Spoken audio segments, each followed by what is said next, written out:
Hello, everybody, and welcome to the Tardis Zone on this Wednesday evening.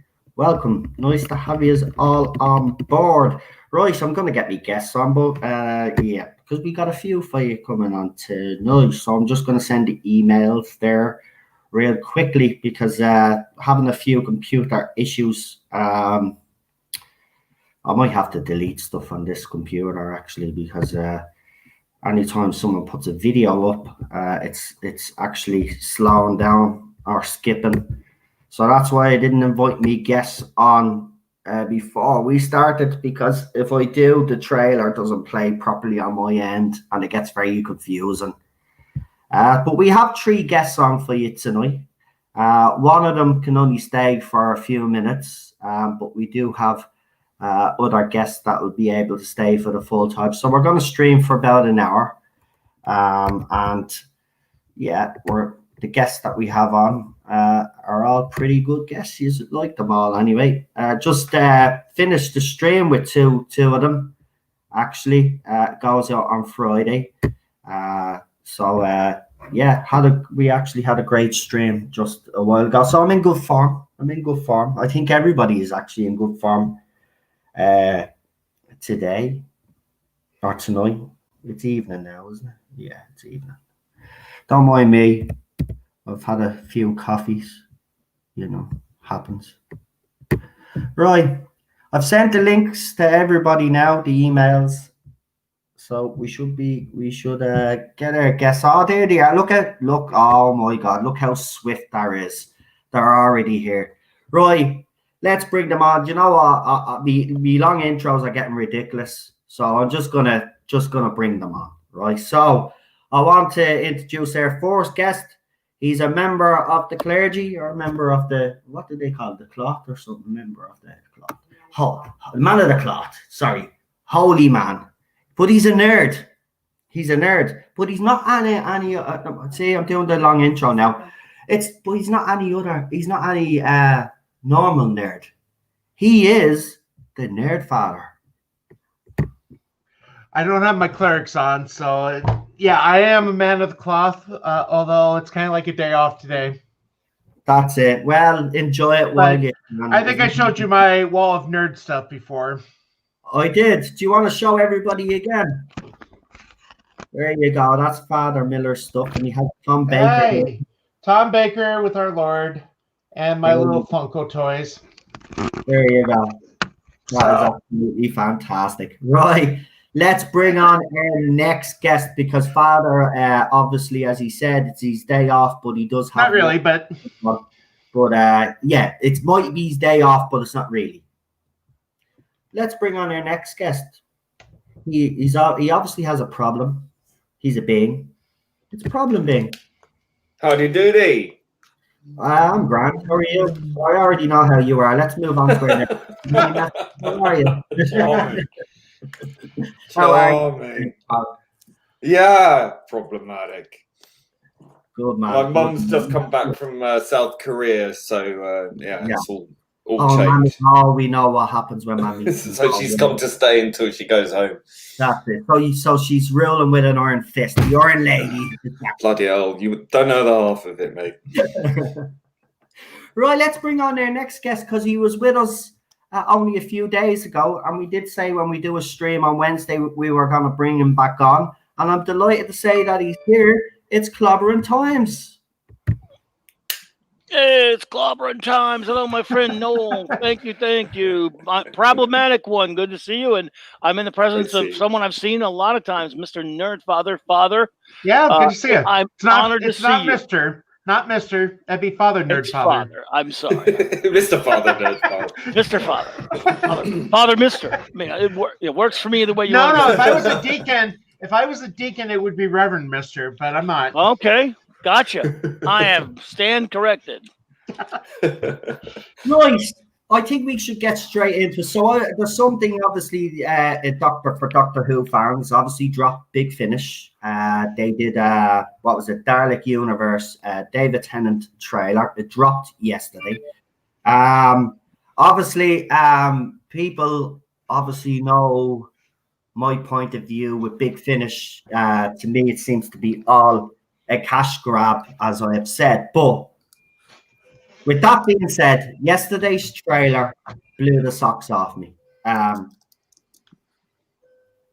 This is going to be, I'm being honest, I have a good feeling about this one, and the excitement hasn't quelled at all.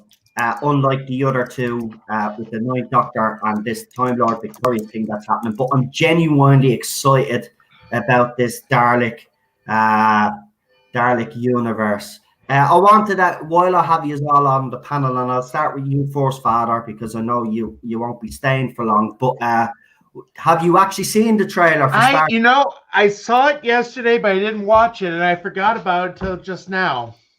Right. Well, do you want to, while I ask the other guys, do you want to go and watch it really quickly? Yeah, I'll do that. Opinion on it. Okay. And the Wolf and the Storm's in the chat. I will give you all a shout out in a minute, but she said the trailer was that trailer was bloody amazing. Listen, 100% agree with you. For once, I actually felt genuine excitement, and I actually had a lump in my throat. The whole narration by Tennant was it's just brilliant. And by the way, he did say things in that trailer which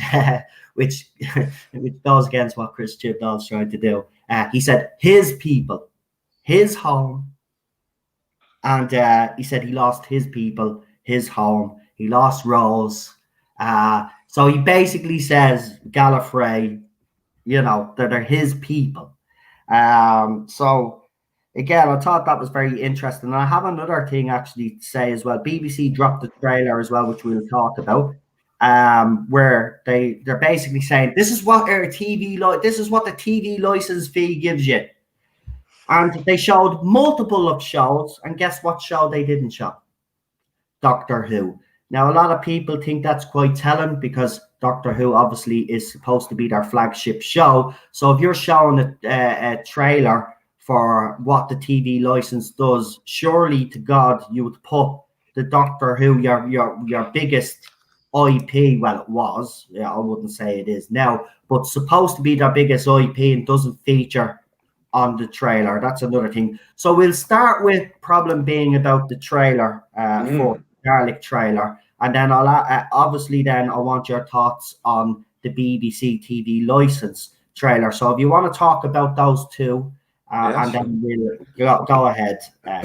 Well, the trailer just looks. I mean, I've just watched it. It looks absolutely stunning. It's beautiful piece of 3D CGI there, and the speech. It's really, really very quite intense, isn't it?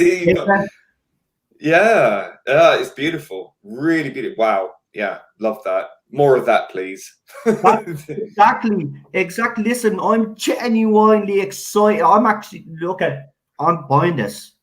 I'm telling you now, I am actually buying this. And you know me, the way how I feel about Big Finish, right? I'm buying this. And we've already heard, Rabbi said when Dan, I think, mentioned one of the writers when we were on the other stream that would be dropping Friday, guys, by the way, check it out. But he was saying one of the writers, Rabbi says he's good, that he's involved in stories. So people are happy with who's going to be involved in this. So I'm actually I'm excited about this. Right, Clobbering Times. With Lee, I will get back to you on the BBC trailer in a minute. I'll just briefly get you our point of view on this. Clobbering Times, have you watched the Dalek Universe trailer? I did. I saw it thanks to your Twitter. You put it up there, and I have not seen a Big Finish. Listened to a Big Finish in quite some time. I think it was very impressive as a trailer. If I hear from someone that it is completely free of chibi, flotsam, and debris, I will definitely be interested in checking it out. Yeah, I think that's the general consensus. Oh yeah, most people are not involved I think we could be onto a winner here. Father Miller, have you completed your watch of the trailer, my friend? 1 minute, no problem. No problem. We'll get Father Miller. I'll tell you what, while we're waiting on Father Miller briefly, I'll give the shout outs in the chat. We'll get his point of view and then we'll go back to Lee then about the BBC trailer, which was very interesting. So we got Charlotte in the chat. We got Maz1, Sadako 24. We've also got well, I might as well give you a shout out, Lee. Problem being Mr. Hood's podcast is here as well. Check out their channel, by the way. Father Miller is obviously here with us, Tardis team. We've got Clobbering Times, as I said. Gary Hewitt is here. Rachel Mullins, welcome. Who else have we got? The Wolf and the Storm, as I said. John Michael Fink. And if I have forgotten anybody, but that looks like that's everybody. Right, Father, go ahead, knock yourself out. What did you think of the trailer? So, was this the Out of Time trailer? Say that again. Is this the Out of Time trailer? Have I seen the Out of Time trailer? No. I was just looking at the big finish from August. Yeah, you probably have the wrong trailer, Father. I do. Yeah. The one I just listened to was with Tom Baker and David Tennant. It sounds good. Yeah, this one's just David Tennant on his own. I don't know if I can put it up because I don't know if Big Finish would actually. Yeah, strike. It is on Big Finish's website, right? I'll tell you what I'll do. I've got it on me Twitter account now. I'm going to share it to you in it. Right, I'm going to tag you in it. Okay, right, I think I found it. Okay, go ahead. You go and listen to it. I'll tell you what. I'll ask the lads about the BBC trailer, and I'll get back to you on the two of them then. Okay. Right, Lee. Obviously, the BBC dropped the TV license trailer. I haven't seen it, but you've told me about it. So, I mean, you've told me what's conspicuously missing. Yeah, and I think that's very more telling than anything. It does make it seem very unsure as to where it lies in its current state and its future. It's a flagship show that is flagging. So it appears to me that by not mentioning this as something you pay for, seems rather to me that the BBC are rather cagey about what it's currently presenting. You know, even though they openly say, well, Piers Wenger anyway says that editorially it's never been in better shape. I would argue with that because editorially it doesn't make any bloody sense. No. I think that by not including it, what are they hiding? Why are they suddenly now so ashamed to show it? Because clearly, you know, people are switching it off. So by not including it, I think because it is so controversial at the moment, they have to be fully aware of that. I think they probably got a lot more complaints than they've let on. It's very evident that by being conspicuously absent, does it mean we're not going to be paying for this? We're not paying for it anyway because it's being paid for by HBO in China, isn't it? Yeah, but it raises a lot of questions because this is supposed to be one of BBC's flagship shows. So if you're trying to convince people to subscribe to the TV license, and by the way, I do have a video up on that later on, but I will actually mention it here. So 250,000 less people signed up for the TV license. So there is a drop. BBC are in trouble. But to not have their flagship show part of this trailer is very, as Lee said, is very telling. Father Miller, I'm actually looking for to show you. Just in case you haven't seen it, I'm tagging it now. The BBC trailer, just you can have a look at it. I've tagged you right. Okay. It's only 1 minute and 4 seconds or something, so you can check it out, and I'll get your opinion on because I'm going to ask Clobbering Times about obviously the BBC trailer, and then I'll get back to you on the boat trailer. I can't find it anyway. Clobbering Times, have you seen that BBC trailer? Or do I need to tag you in it as well? I have not seen it. I just heard about it from you guys just now, and I think the most telling thing is what you all said: the absence of a show that used to be a little famous, used to have a little clout. Yeah. There you go. I've tagged the both of you in it anyway. If you just want to. Can you put it in the private chat? Because I can't.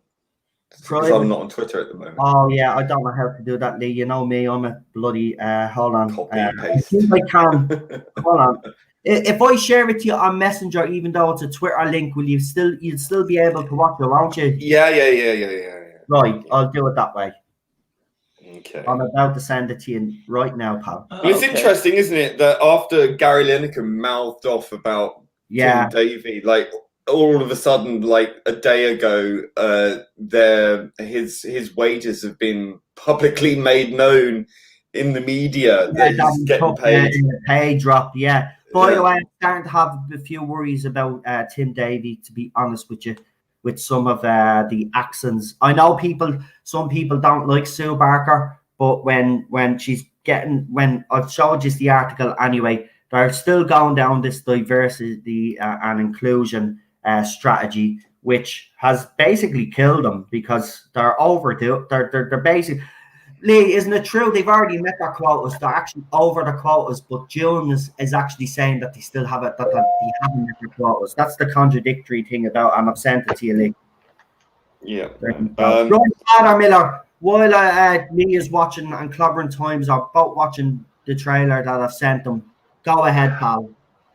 What the heck did I just see? Right, It's like, okay, £13 a month. I don't know. That's probably what, 15, 16 bucks American. The only thing that really interested me was the radio stations. Yeah. And I don't think you have to pay for that over there, do you? No. They show EastEnders, obviously. They show Gavin and Stacey. They show the Antiques Roadshow. They show Strictly as well. But they do not show Doctor Who in this clip. There's nothing in there that would appeal to me. I mean, okay, I've heard of EastEnders. I've never seen it. There were some things in there. It's like, what the is that? Yeah. Yeah. It is very telling, guys. Listen, the future of Doctor Who right now is up in the air, and I don't care what the other side say. If BBC are not showing it, and this by the way, this trailer was released by the BBC press office, and the BBC press office, as you know, would be the ones that would break all the news when certain shows are coming back filming. They've already announced Doctors has come back filming, EastEnders that come back filming, but nothing about Doctor Who. And as Lee rightly points out, they're actually filming War of the Worlds in Wales right now.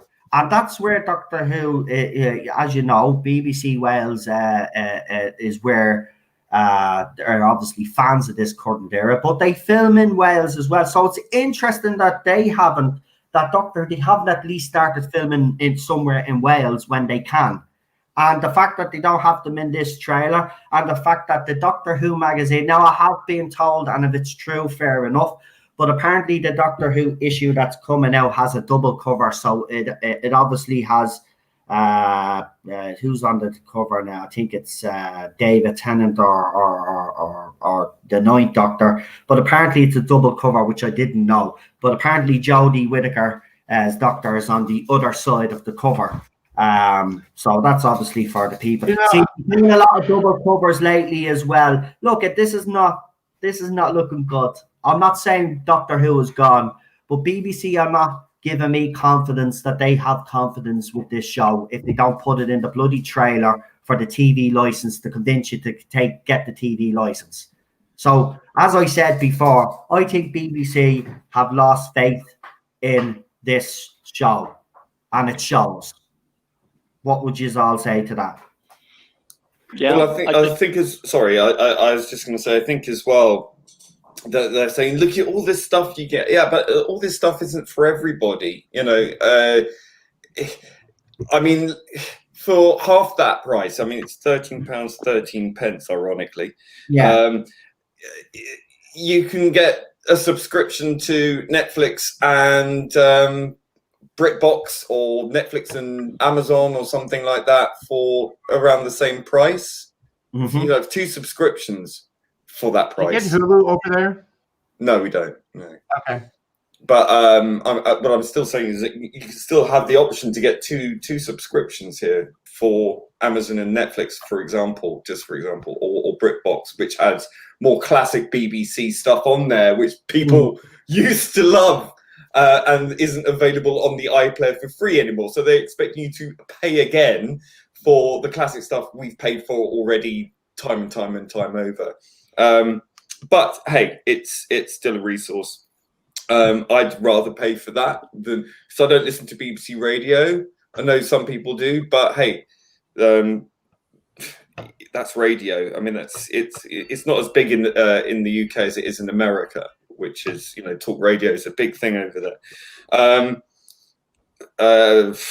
TV shows. Well, I mean, even EastEnders, which they did put in there, Albert Square, had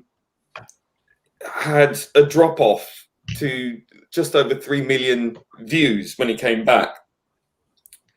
So that's a big sign of change already, and if you're paying £13.13 a month for this service, which I haven't watched since before the lockdown, because there's nothing on the BBC I want to watch anymore, because it's all become really preachy.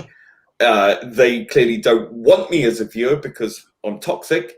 So why should I be forced to pay them this £13.13 a month? I don't see why, when I'm being denigrated and being told and treated like I'm a piece of shit by this organization that thinks they're better than everybody else.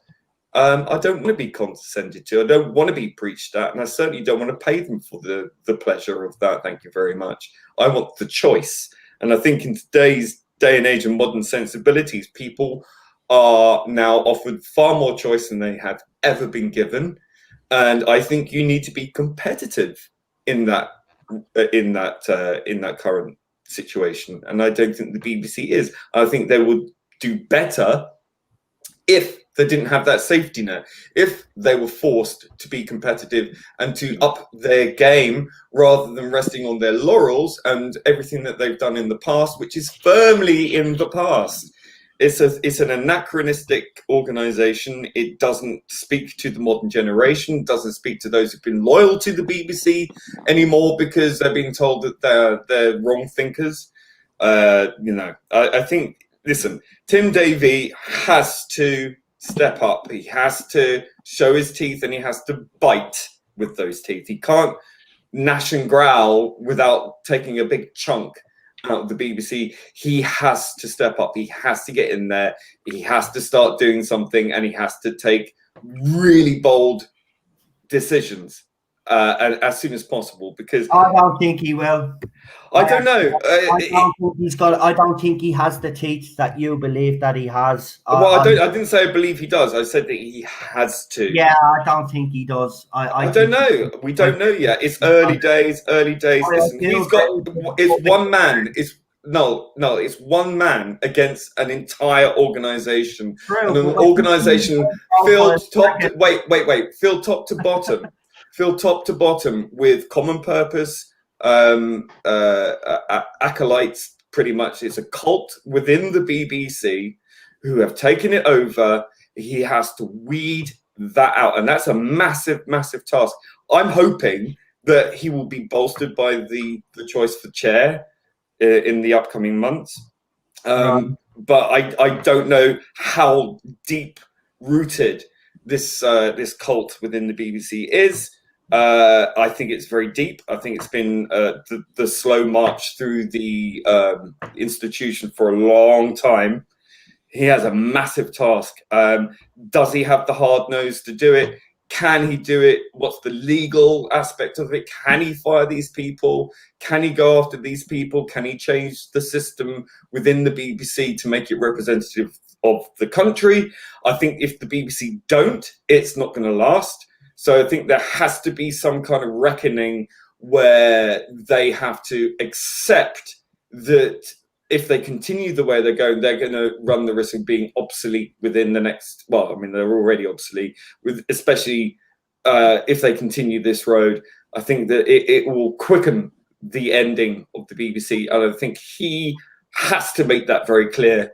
And I think the only way to save the BBC at this rate is to modernize it, is to kick out the crazy lunatics who've infested the BBC from top to bottom, and clear out house. It's the only way. And I really hope he starts with some of these real smug gits like Gary Lineker and such, and clear them out, because really they are a really bad advertisement, and it gets stuck in the craw of the majority of people in this country, as far as I'm aware. Gary Lineker. Yeah, people like him. Yeah. People like him who are zealots. Match of the day. Listen, I do agree. If you're working on Match of the Day like he is. By the way, his wages are ridiculous for the BBC. He does Match of the Day, which is on Saturday, and it's on for an hour and a half. And he gets £2 million. Yeah, I mean, for what? He's sitting in a studio analysing football. They shouldn't be. And he's preaching to us about how our society should be. And he lives in a gated community. You know, he's in his ivory tower. He's detached from reality. And I don't really like being preached to by these multimillionaires who tell us how we should live, when they themselves hide themselves in the most gated and lofty communities where, you know, he talks about welcoming immigrants into the UK, you know, without any kind of vetting or anything like that. And he was asked, well, you know, stand by your principles then. Why don't you invite them to live in your own home? And he said he was going to do that. And so far as I'm aware, it hasn't happened. Yeah. I mean, look, as I said, the next few months, obviously, when the chair is announced as well, it will be very interesting. I hope it's Andrew Neil. I really do. Yeah, that would be a kick in the teeth for them, because that would be wonderful. They fired him and they fired Sue Barker. Or get Sue Barker. But here's the thing that I'm finding a bit, which makes me not think that this is going to go the way we want, is it has to survive. No, that's the thing. It doesn't matter if either way, it's in trouble. The audience, right? And they don't realize what they don't realize is that the audience isn't the young people. I'm sorry, that's the fact with BBC. Yeah, but the BBC isn't for young people. Like, look at what happened with BBC Three. It didn't work out. They seem to think if they keep trying to make BBC appeal to the young audience, that they're somehow going to be saved. It doesn't work that way. Listen, people who get older tend to watch the BBC. Yeah, and that's true throughout the case, right? So, whilst appealing to the youth is a futile cause, they would do much better if they targeted the audiences that have stayed loyal. Listen, they may pop their clogs, but they'll be replaced by other old people that are down the line. You know, people in their 40s and such. Those are the people you should be targeting, because those are the ones who are most likely to be loyal. But you start telling them that they're bad people every 5 minutes and every TV show that they currently put out, you're not going to win them over. Yeah. Father Miller, obviously there's a lot going on with the BBC right now, and we'll go back to the trailer again because it is quite telling. And I think Top Gear as well, if I'm correct in saying, wasn't featured on this. And this is the thing, Top Gear and Doctor Who, anybody will tell you this, and Lee is British, so he can confirm this, is they're their two biggest international IPs. They're the ones both made big by Tim Davie, funnily enough. You know. Yeah. So, I mean... Didn't they sack... Go ahead. No, I was just going to say, didn't they sack the guys? I don't remember the names, but they were the ones that made Top Gear really fun. And I used to love showing my kids when I taught how they would destroy cars. Yeah. Jeremy Clarkson punched an Irishman, and the Irishman went crying to the bosses instead of actually knocking them out. So you kind of shamed us Irish people, because if an Englishman punches it in the face over a sandwich, But then what you do is you punch him in the face and you make him eat that sandwich.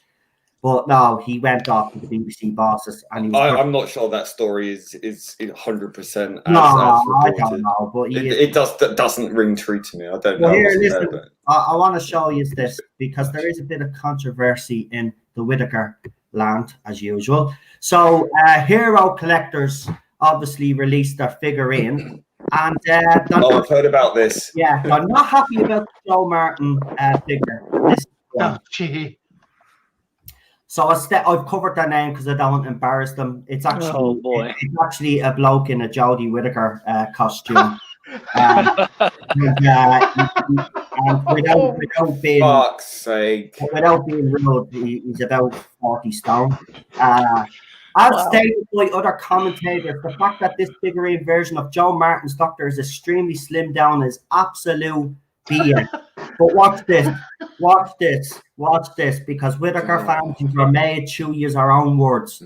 Because the woman herself decided to tweet. So I'm going to show you our tweet. Well, yeah, it'd be great if you knew. If it worked. There we go. They made me slim. Oh, quality. Oh, I love that. Well done, girl. Well done. Listen, you know how I feel about her. I even said it, like, in 5 minutes, she was more of a doctor than Jodie. But what a comeback.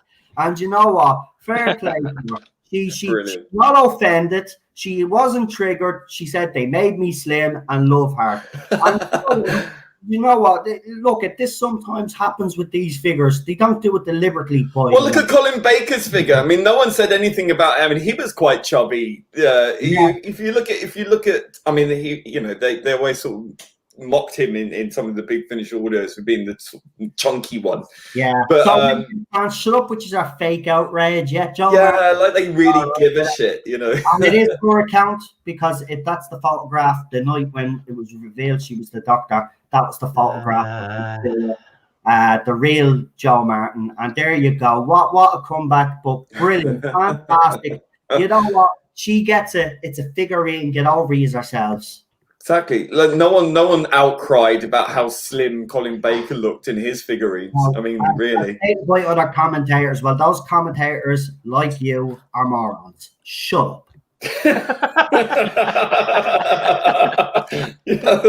All the things to complain about, like really. I know. Really, it's such a stupid thing. How about I don't know the quality of the show? Exactly. But yeah, I mean, that is fantastic by Joe Martin. Fair play to her. And she's gone up in my estimation. Ever since she has been on social media and she was revealed to be this version of we don't know what version of the Doctor she is, but she's always been very gracious with the fans. She's been very open with the fans. Herself and Sacha Dhawan have showed up this production team and showed up the cast, because those two have embraced the fandom since they were revealed to be the Master and a version of the Doctor. And they deserve huge credit for that, because this is the one thing we've criticised Whittaker for. By the way, she is apparently in second place in that Radio Times. Now, Paul Ronnie. Now, listen, all I will say is, right, is what they actually that. No, but here's the thing. They're on Twitter, right, and they're celebrating. They're actually saying, it's winding us all up. We don't care. They did a poll a few months ago, the exact same one, and David Tennant won, Tom Baker came second, and Jodie Whittaker finished 8th or something. It doesn't matter. Listen, she isn't popular. You can set up all the sock accounts you want and rig a poll. The BBC already know. We've already demonstrated that they don't give a crap about Doctor Who because they didn't put it in the TV license trailer. They don't feature. By the way, here's a question for all you J-Bots, right? If Doctor Who is so popular, right, we've got a Christmas special, or not a Christmas special, sorry, I'll scratch that. We have a festive special, right? Where is the promotion? Right? Where is the promotion? This is supposed to be, it's a Dalek story. In the past, they'd make a big deal about this. Where is the promotion? New York Comic Con is too late, even if they do drop a trailer, right? Where's the promotion? They're promoting 9. They're promoting 10, right? They're promoting even Tom Baker. They're promoting all the popular doctors. Have you not noticed that? You need to open your eyes. BBC have lost faith in this. Jodie Whittaker's doctor is not popular. So he can rig as many polls as you want. He's actually going to convince BBC. Who cares about what the Radio Times poll says anyway? I mean, 7 million households meaningless. walked away. BBC are not stupid, right? And listen, Wow. and listen, on Facebook, where the poll has been shared as well, the common theme of everybody that's been commenting is yous are rigging it. And nobody gives a crap. Nobody's taking it seriously. So if you think we're upset about a stupid poll, we're not. We know who the best doctors are, right? And if I was to do my personal list, Jodie Whittaker would be last on my list, and I think she'd be last. Wouldn't even be on the list. She would be yeah, exactly. Right, she wouldn't be even on that list actually of doctors because we don't even class her as the doctor. So as I said, do use our hashtags all you want in support of her. Do rig polls all you want.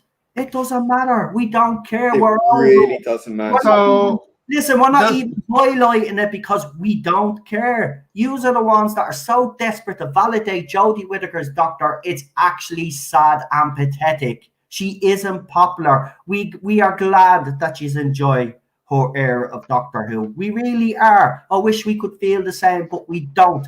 But all these are futile attempts to try and convince the general public that Jodie Whittaker is actually popular is actually laughable. 7 million households walked away, and that's all you need to know. So well done, congratulations. She might win the poll. Fair play. It'll be the first and only poll that she'll ever win. So well done.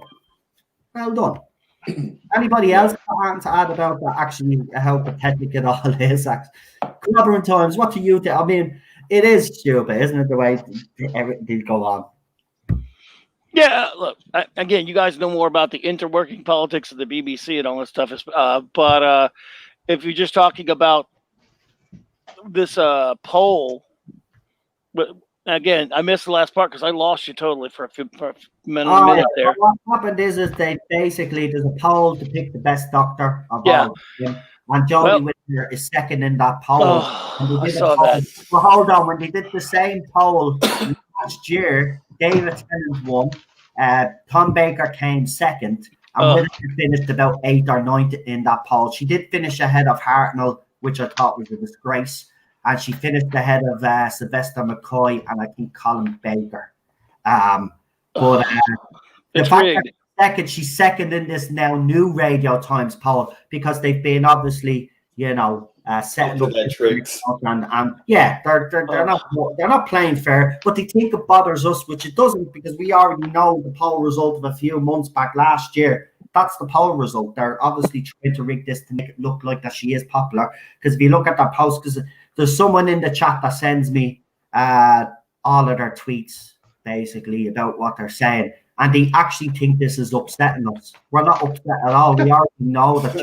We can see it for what it is. It's just ridiculous. Yeah. I mean, look, if she was the best doctor and all of this kind of stuff, don't you think that the viewers, like the ratings would have been higher? They weren't. Surprise, surprise. They were not. So with the need for merchandise. We lost Noel. There he is. Look, this thing's rigged, and they found some way to rig it. I don't know how. But I've been told how they did it. But I don't want to say. Oh, okay. Because it might encourage other J-bots if they haven't figured it out. But yeah, I'll tell you in the private chat, but I know how they're doing it. I was told how they're doing it, and it's actually very clever. But at the same time, it just goes to show how pathetic they are. Now, I was actually sent the poll, and I was asked to ask people to do the same thing. But what's the point? We're not as bad as them. Let them have their little so-called victory. If she comes first, we know that she isn't the best doctor, so they can rig as many polls as they want. And if she does win this one, as I said, it will be the only poll that she wins. So I don't care. Do you care? We know she's not the doctor, so it doesn't matter. We don't even class her as the doctor, so it doesn't matter. Have your Capaldi is third, though. That is fantastic. A doctor that they always slate is third in this poll. It just goes. There is only one winner, and that's Tom. So I don't care about Tom. But I don't think it would fit in. But the Dr. Donna comes before this thing. I agree. Yes. I agree. Totally. I agree. And The first female doctor. and I wouldn't even mind though. She was over here for an Irish Comic Con, and actually someone asked her the Jodie Whittaker question, and she's very clever because she got around it nice because she turned around and says because they were asking her if she liked Jodie Whittaker as the doctor, and she didn't answer it, by the way. So if anybody ever says that she did, she didn't. Right? What she actually says was, "Do you know that I was actually the very first female doctor, Dr. Donna," and the audience cheered like this was in Ireland. It was such a great moment, though. But I loved her little comeback. But yeah, she was very clever, not the way, and that's how you do it. You know, you can get around it if you don't want to answer it. You know, don't choose it deliberately. Yeah, say that you like the person if you don't like as the doctor. Jodie Whittaker, Tom Baker is on 9% the last time I checked. Well, I gotta say, Donna has really grown on me over the years because when she first appeared in Runaway Bride, I didn't really care for her.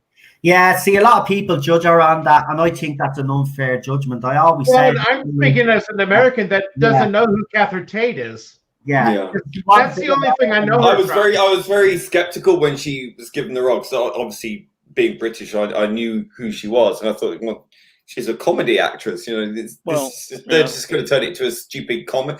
But she really took to that role, and I think her best. Well, I mean, it's undoubtedly her best performance was Turn Left, and that really was incredibly nuanced. That performance, and that absolutely won me over 110%.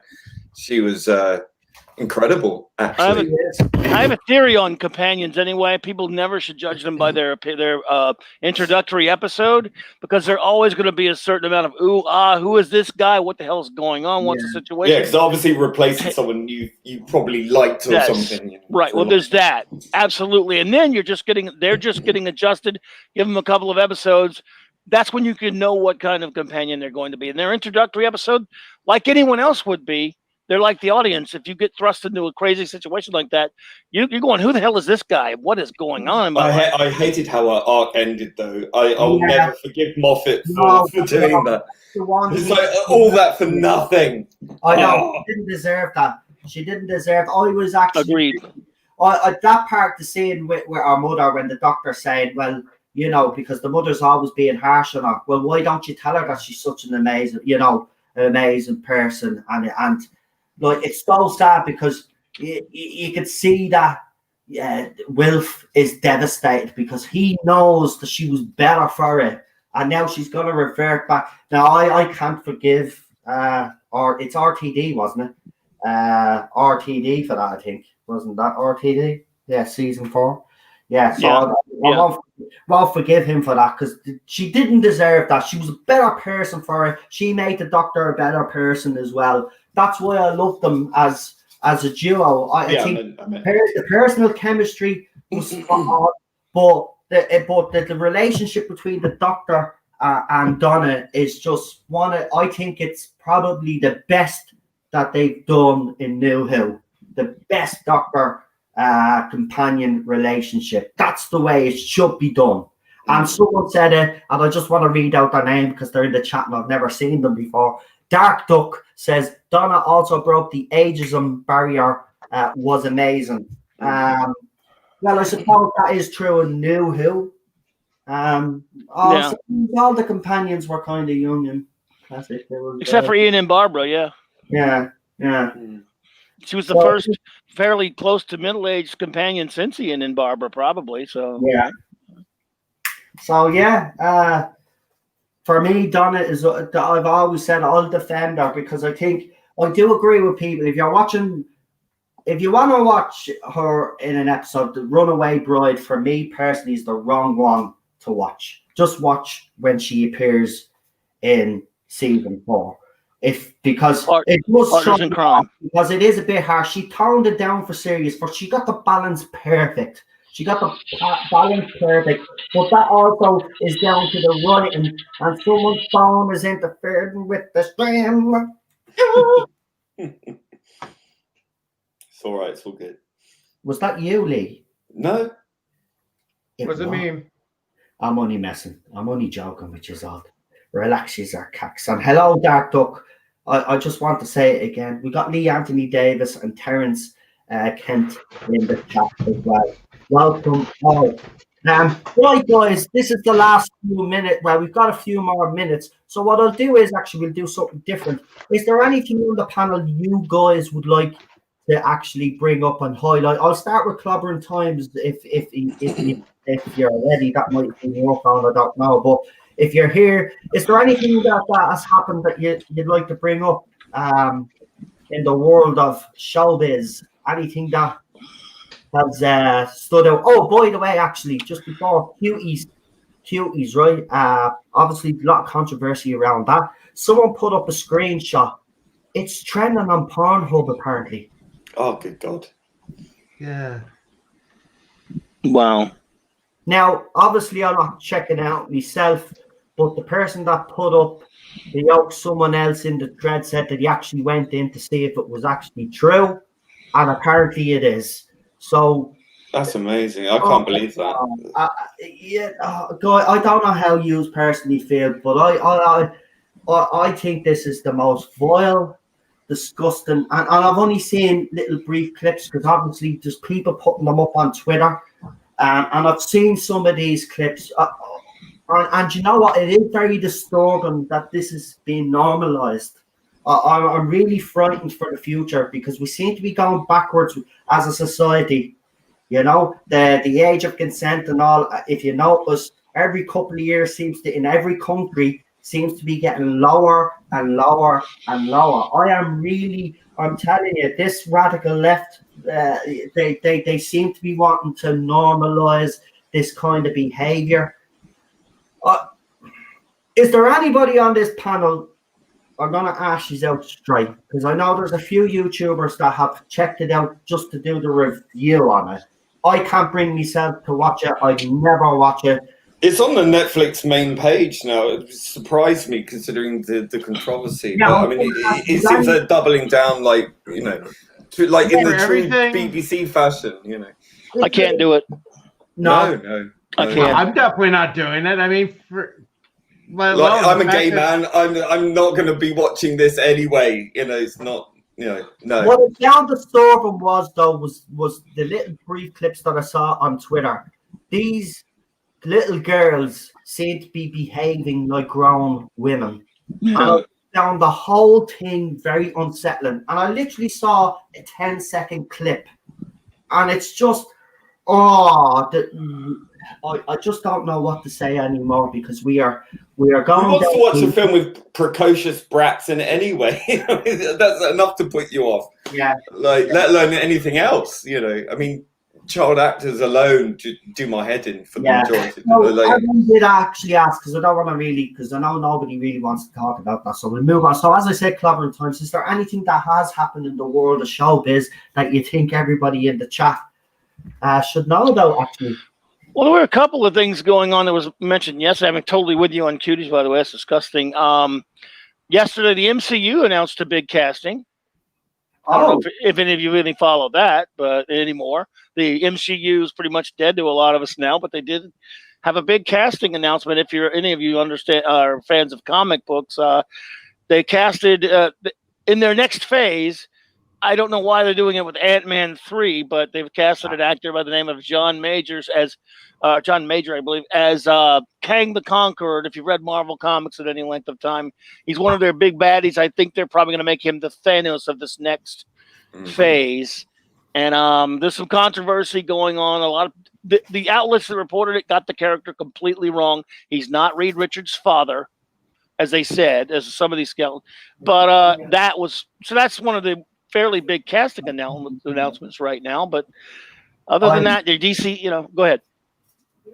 Oh no, I was talking to the wife. Sorry, I forgot to mute the bleeding chat. I'm just asking what the wife wants for dinner. You carry on, folks. This is obviously like Fantastic Four is going to be done again. I mean, this would be the third time now that they're going to. How do you think the casting for that will go? It'll be terrible. It's going to be awful. It's going to be woke casting. As a Fantastic Four freak and fanatic, I'm already out because I know they're going to screw it up.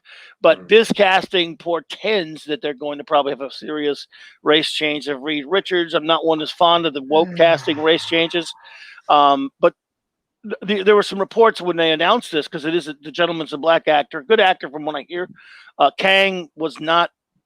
He's from the future. He wasn't black before, but he's a descendant of Reed Richards. If you see where I'm going with that, so they probably saying that. But all these outlets came and said he's Reed Richards' father. Not true. That talking about. They called him a Fantastic Four villain. He's not. He's an Avengers villain. They're going to put him in their own little thing. Do their own. So why couldn't they have Doctor Doom? Will they have Doctor Doom? They're going to save him for their terrible version of the FF, probably, would be my guess. He's their big bad. See, Kang is an Avengers villain, but then he went all over the Marvel Universe and fought everyone.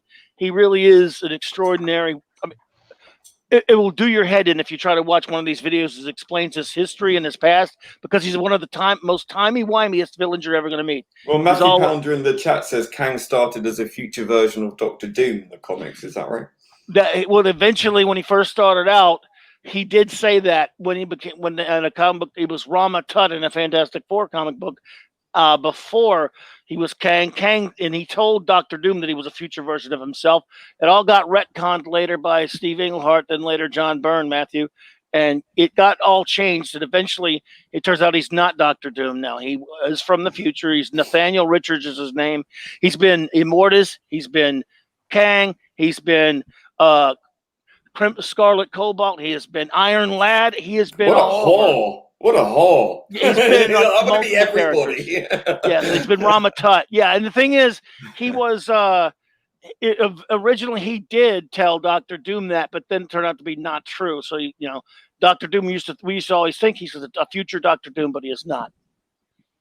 It's all complicated. Sorry, it's mind-numbing. I think that's why a lot of people who watch the MCU really don't sort of turn to the comics, because I think for a long time, the comic book industry has convoluted a lot of the stories of a lot of these characters, so it becomes really hard to follow. Like you have all these resets and all these multiple universes and things, yes. and it really clouds the whole thing, because everyone's trying to be so clever, or trying to relaunch it in a new, this is the modern age kind of thing, so we have to change everything again. Yeah, I think that's very off-putting to a lot of MCU sort of casuals who perhaps haven't picked up the comic books, or perhaps had done when they were kids but didn't in their adult life, which is pretty much like how I used to be obsessed with comic books as a kid. And then I stopped doing it. I stopped being sort of a comic book geek. And then sort of in the 90s, I started again with the sort of more grown up stuff like Sandman and Vertigo. I could never get into comic books, believe it or not. It's the one thing that I actually regret. I think I loved it. I couldn't pass a comic shop. We were poor anyway, so money was real tight. Yeah, but they were like 10p, 20p. No, you're lucky, man. They will break your heart as bad as Doctor Who ever did, because they broke my heart back. I'm so old. They broke my heart back in the 80s many times. Like Lee was just talking about, Marvel, but especially DC is really terrible about retconning and changing, and they've done it ever since the industry started, even 60 years ago, before it started 80 years ago. They were changing constantly, influx, changing characters all over the place. And, it's funny, we talk about these things like the horrible destruction of Doctor Who, Star Trek, Star Wars, and what have you. And it is palpable. It's going on right now. It does seem to be an attack. It does seem to be an attack on. Sorry, carry on. No, I was going to say, all this we're talking about over the past couple of years of these things that we love being destroyed. I hate it as much as everyone else, but it's been happening to me with comic books since the 80s and 90s. Yeah.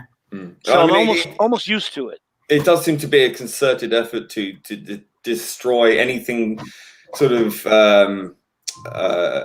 like a male sanctuary of love and enjoyment. Anything that is remotely male oriented is under attack systematically, really. I mean, if we want to talk about anything systematic, that's problematic. I'd say it's anything that's in the male realm or traditionally male realm that is concertedly being revised, deconstructed, undermined, feminized, and basically pulled down and destroyed and rewritten, you know, in a way that is unpalatable to sort of, I guess, traditional masculinity and forms of that, or male imagination. You know, it seems to be under attack, really, like by an ideological drive, which seems to me rather organized and rather sinister, rather than just sort of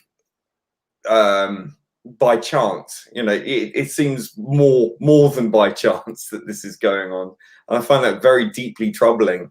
And you see it in not just, you know, comic books, but in movies and TV shows and even sports and things like that. So it really does seem to be a culture war that is kind of hiding in plain sight. And, you know, it seems a lot of people are very trepidatious about calling it out because it sounds so conspiratorial. But I can't think of any other way of saying it. It does seem to be an organized, systematic attempt to undermine the loves and joys of the male sphere, You're if right. you like.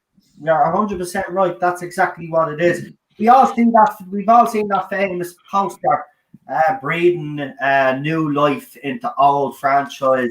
Well, the Force is female and all this kind of stuff. It's so in your face. They don't even hide it anymore. Well, here's the thing.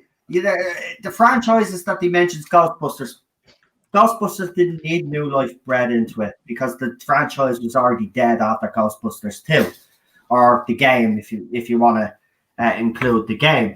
The Terminator franchise was already done after Terminator 2, but I would stretch that to Terminator 3. I don't even mention. It's like they're deliberately reimagining these things as feminist mouthpieces. Yeah.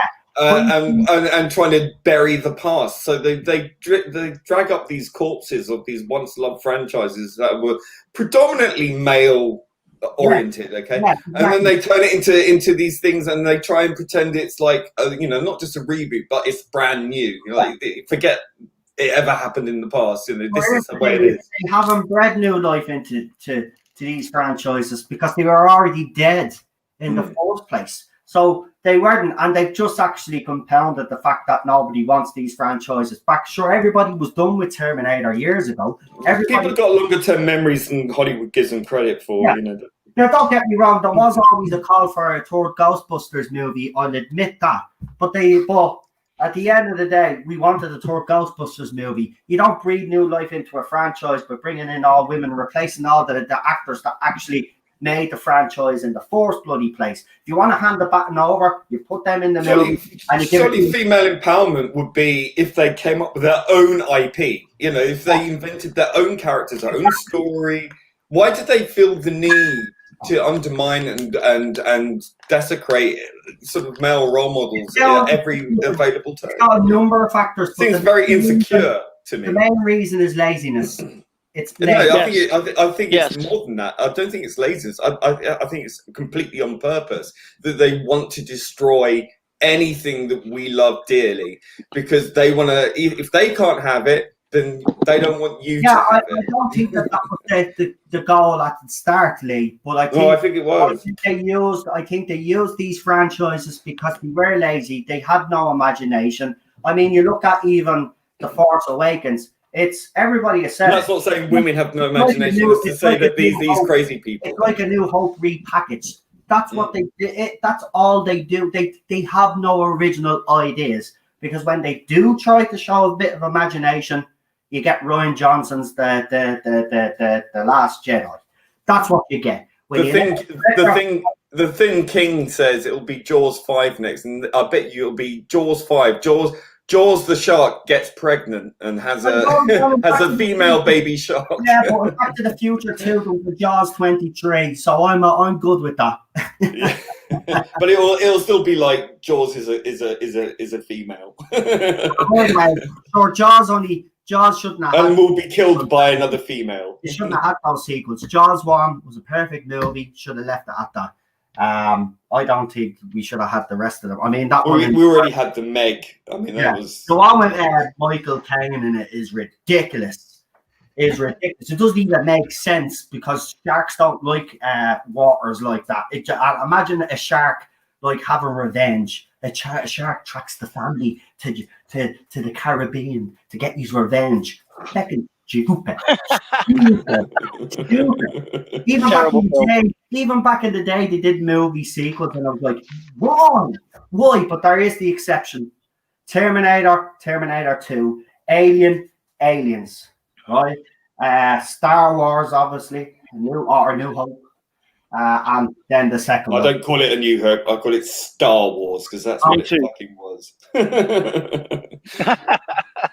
Well, it is laziness, but then I think when they seen what damage they could do, then I think the cynicism came into it, and they said, right, let's do it to them all. And we laughed at them because a poster put up, I remember this very clearly because I remember retweeting it. And she says, we're going to take Ocean's 8 is another one, isn't it? Ocean's 8. We're going to take all your male franchises and we're going to destroy them. And I remember at the time we all laughed because we didn't believe that they had this much power. But we are blindsided. And then it started happening. Now, I've said this. If James Bond falls, which it looks like it's a possibility, he's the last one standing as far as I'm concerned. And if James Bond goes, we're not turning back. It's too late. It's done. And I think he is going to fall. But I did watch the latest trailer, and I have to be honest, I did focus more on Bond. Now, whether that was a deliberate attempt on your man. It could be a bait and switch. I should have been issued first. Mercury in Bohemian Rhapsody. We saw more of him. His character actually does look interesting, and it does look like an interesting movie. I just hope it's not woke like we all think it is, and they actually surprise us. But I was impressed by the second trailer.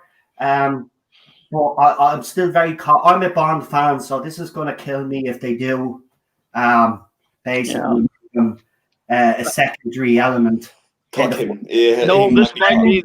Here's the thing, though. This is based on a book, right?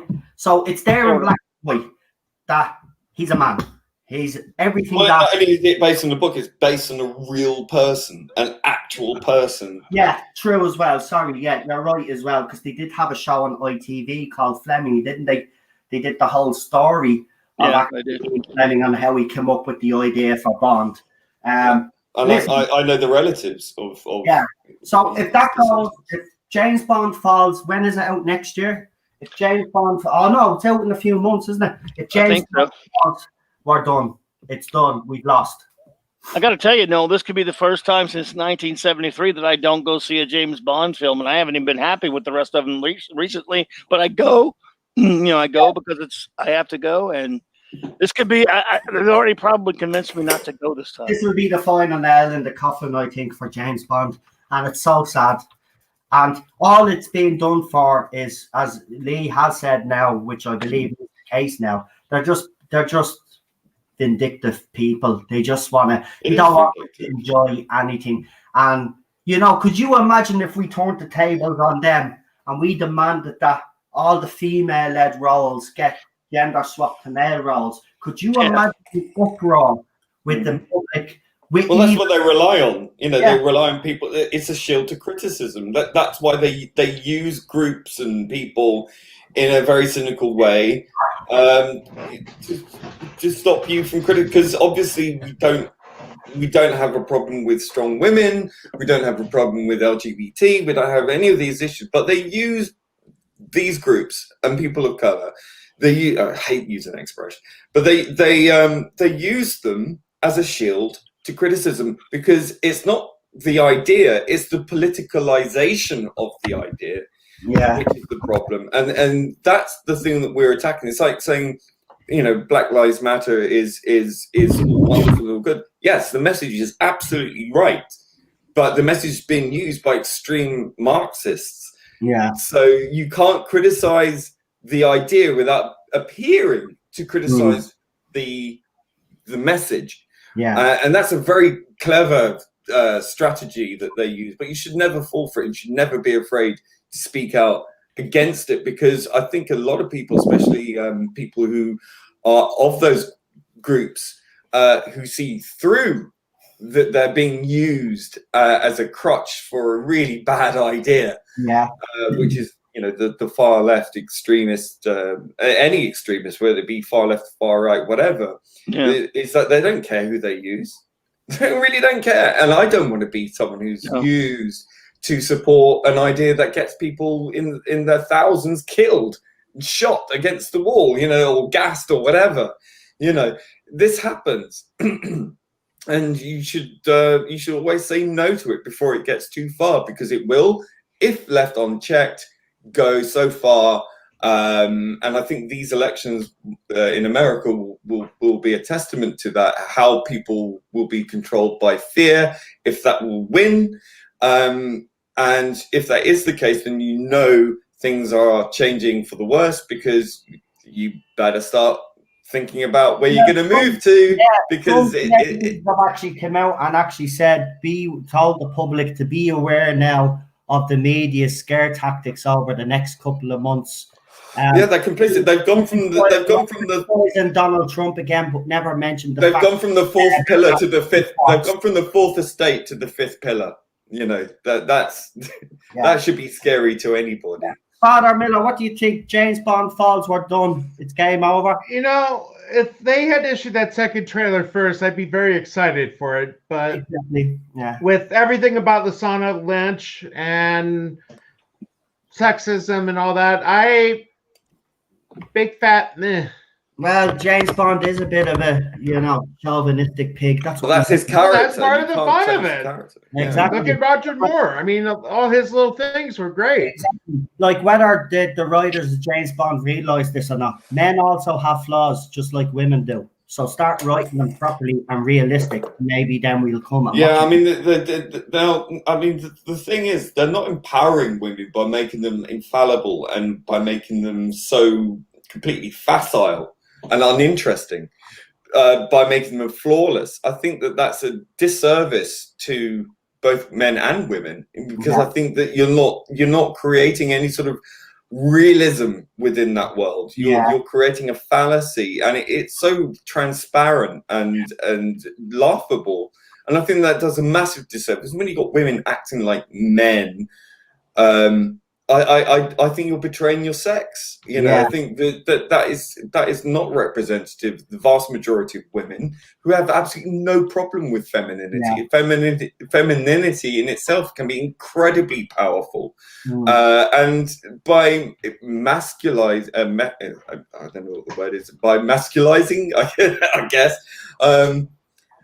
women and emasculating men, I think that is not a really good trade-off, and I think that by playing those games with the genders is deeply unsettling to a cohesive society. And I think by projecting this as a worldview, as something that is pervasive in all media and film, TV, etc., I think that you're playing incredibly dangerous game. It's one of manipulation, and I think that any group or identity that you adhere to that relies on using manipulation and fear and violence to get a message across isn't a message worth listening to, quite honestly.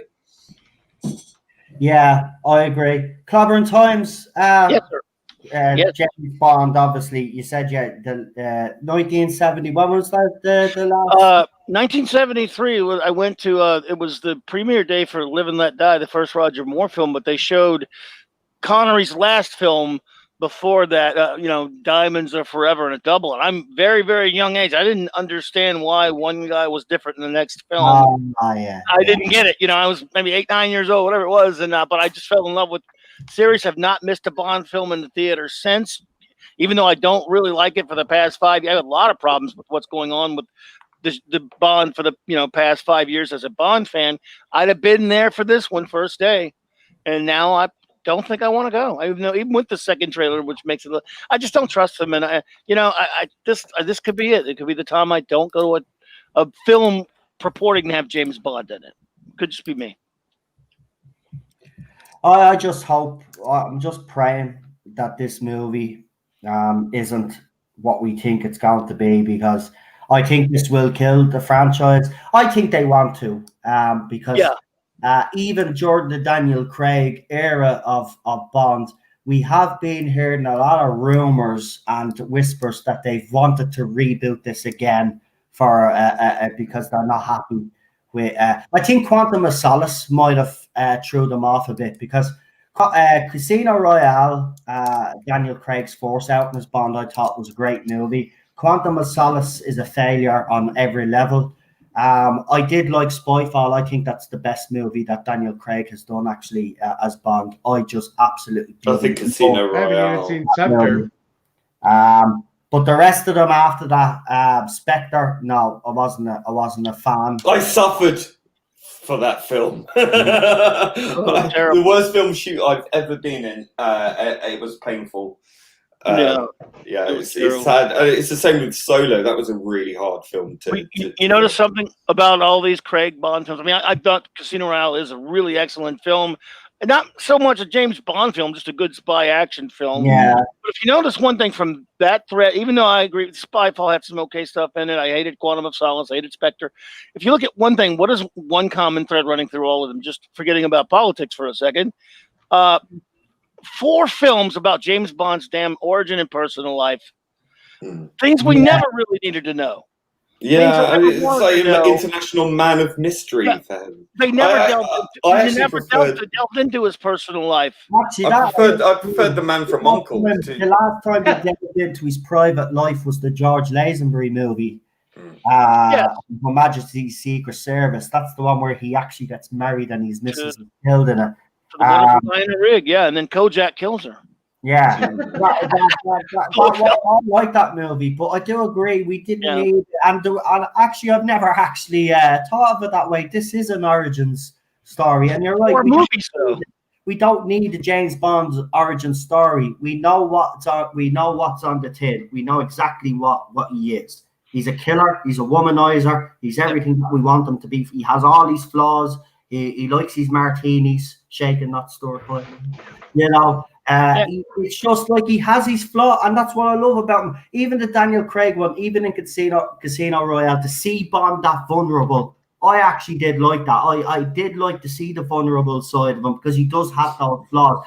But the fourth movie, they wanted to address the kind of his personal stuff, fine. But then after that, they should have stopped, you're right, and then just moved on with the franchise from them. I think that they were trying to keep up with Mission Impossible, and I think they were trying to turn Bond into another sort of... I think they were trying to do Jason Bourne. Yeah, I mean, it was a mixture of those stylistic kind of choices, and I think that, they were trying to be keeping up with the kids, like trying to be more relevant in the modern age and updating it. I don't see a problem with that. Obviously, it doesn't want to be an anachronistic thing. Although you could go the other route and do Bond like in the 60s or 70s and keep it as a sort of its time. But I don't know, James Bond has always kind of kept up with the things going on at the time, with the Cold War and all the rest of it. So I think maybe it might be interesting to do a Bond movie set in the past. I don't know. But I think that the problem is they're going to lose the charm, because it's not witty. Like James Bond used to be witty. He used to be really funny lines, and all that is missing. There's no charm to it, and it's charmless. It's grim. Hyperrealism is a massive thing in Hollywood. It has been for a number of years. Agreed. I think it lacks that kind of Britishness, that nuance. It's too American, really. Right. The tongue-in-cheek type thing, the wink at the audience that this is not super serious spy stuff. Exactly. It's kind of like that kind of nod to the breaking the fourth wall kind of thing, which I liked about the original Bond. It's almost like that. So, definitely tongue-in-cheek. And that's very, very British. That's what made James Bond incredibly British. It had that kind of suave, sophisticated, sneering kind of off-the-cuff remark, and very cold, stiff upper lip, and all that. Like Roger Moore's Bond, because if you look at Sean Connery's Bond, he was a bit more. He did have the tongue in cheek, but he was a bit more serious. But by the time they got to Roger Moore, he was pretty much tongue in cheek. Look at some of his Bond. movies. I mean, driving around in half a car and all, and the stuff that he does. And look at Roger Moore, or Sir Roger Moore. What a legend! I mean, absolutely. They were fun. He's not my favorite Bond, but he does. He was very self-deprecating as well. He was asked, who was the best Bond. He'd always say, "Not me." He always said it was. Oh my god, brain fart. Well, they were fun though, Noel. There's a thing with me. Roger Moore was so much more Simon Templar than Bond. I mean, Connery. Oh yeah, he did that first. I'm one of those weirdos that loves Dalton, in which he'd have gotten more films. GoldenEye was actually written for him, and I would have loved to have seen Dalton play him more. Timothy Dalton was offered the role when Connery left it, but he thought he was too young for it. That's why Lazenby got it. But when he did finally do it, I love Living Daylights and License to Kill. I would love. He's the most Bond. He's the most Bond, isn't he? I mean, he looks. He is. I mean, License to Kill is an absolute cracker movie. That's the one with the cocaine, and the Living Daylights is the one with the sniper. Yes. Yeah. Timothy Dalton's movies are so underrated. They're actually up there in my top 5, along with A View to a Kill, Live and Let Die. I mean, it's such a shame that he didn't do a third movie. And if you said GoldenEye was written for him, it was, yeah. Such a bloody shame. But I will say, Pierce Brosnan, that's my favorite Bond of his, is GoldenEye. The rest of them, that was fantastic. Oddly enough, Living Daylights was written for Pierce Brosnan, and they couldn't do it, and so they brought in Dalton towards almost the last second. Wow. And then GoldenEye was written for Dalton, and it just took so long that he had other commitments. He did Rocketeer, one of my favorite films. He was doing other things. And I don't really care much for the Brosnan ones, but I like GoldenEye a lot. Sean Connery was what Roger Moore would say was the best one. Sorry, I had a brain freeze. I think in his first movie, Pierce Brosnan, he was quite serious in GoldenEye. By the second movie, you could see that they were getting him to ham it up a little bit. And I Christmas in July. I think Austin Powers, though, played a part in the way that James Bond was changed, because I think because it was such an on-the-nose parody, I think they didn't want James Bond to be perceived as sort of the butt of the joke. They didn't want it to be perceived in the terms of what was happening at the time. So when Austin Powers sort of came out, I think that kind of parody was a real knock to the confidence of the makers of James Bond, that they didn't want it to be perceived as campy or too comedic. So I think they went extremely the other way. Yeah. And I think that definitely had a I don't like the Mike Myers movies anyway. Never have. Don't like him as a comedian. He plays Shrek. Obviously, that's what I like him in. But all these other movies, I'm not a fan of him anyway. Never have been. I like Austin Powers. I just think that James Bond production team or the heads behind it were conscious of it and didn't want to produce anything that might be perceived as being too Austin Powers-y.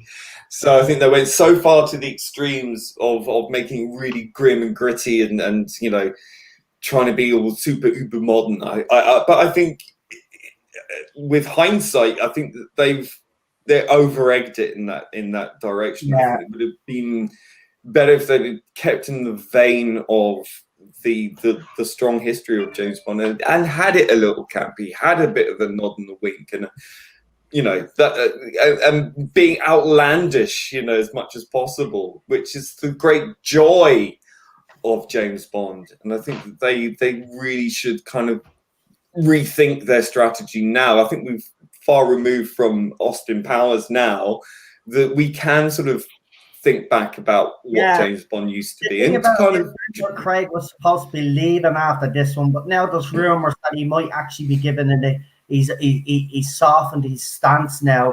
He might actually stay for another 2 movies. I will say to Daniel Craig, if you are listening, listen, you've had a good run, we might have a problem with some of your movies, but I certainly think Spyfall is up there as one of the I best. don't think he should stick around in it. Look, 'cause it's going to be another Roger Moore situation. Yeah, that's what I was going to say. I think you should leave after this one and let them reboot the franchise and see what they bring us next. Absolutely. I can tell you what he's going to do.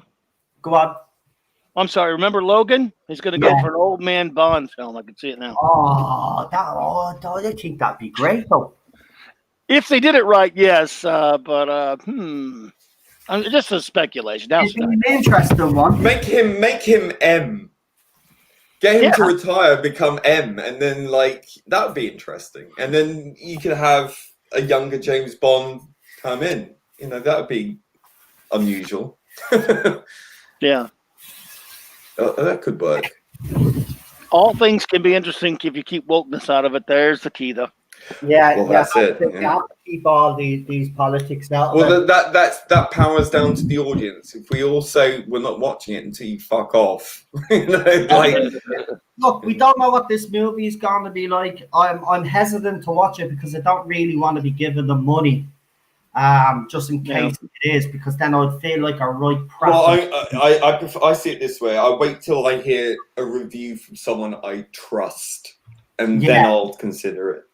Yeah. And if it's decent enough, I'll watch it and I'll give it a go myself. Because even those reviews from people that I trust, we all have different tastes. So it might be good to them, but it could be bad for me. So I will listen to people's reviews, but at the end of the day, I think like most everybody.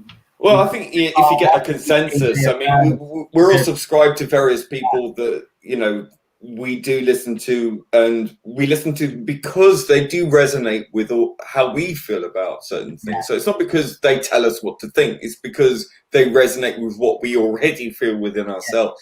So give it wait for the rounds of reviews, the spoiler-free ones, and then test the water, get some other bugger to do it. Are you going to go and watch this movie? I'm going to wait. You're going to wait. Clobbering time. I'm going to wait to see how woke it is. Yeah.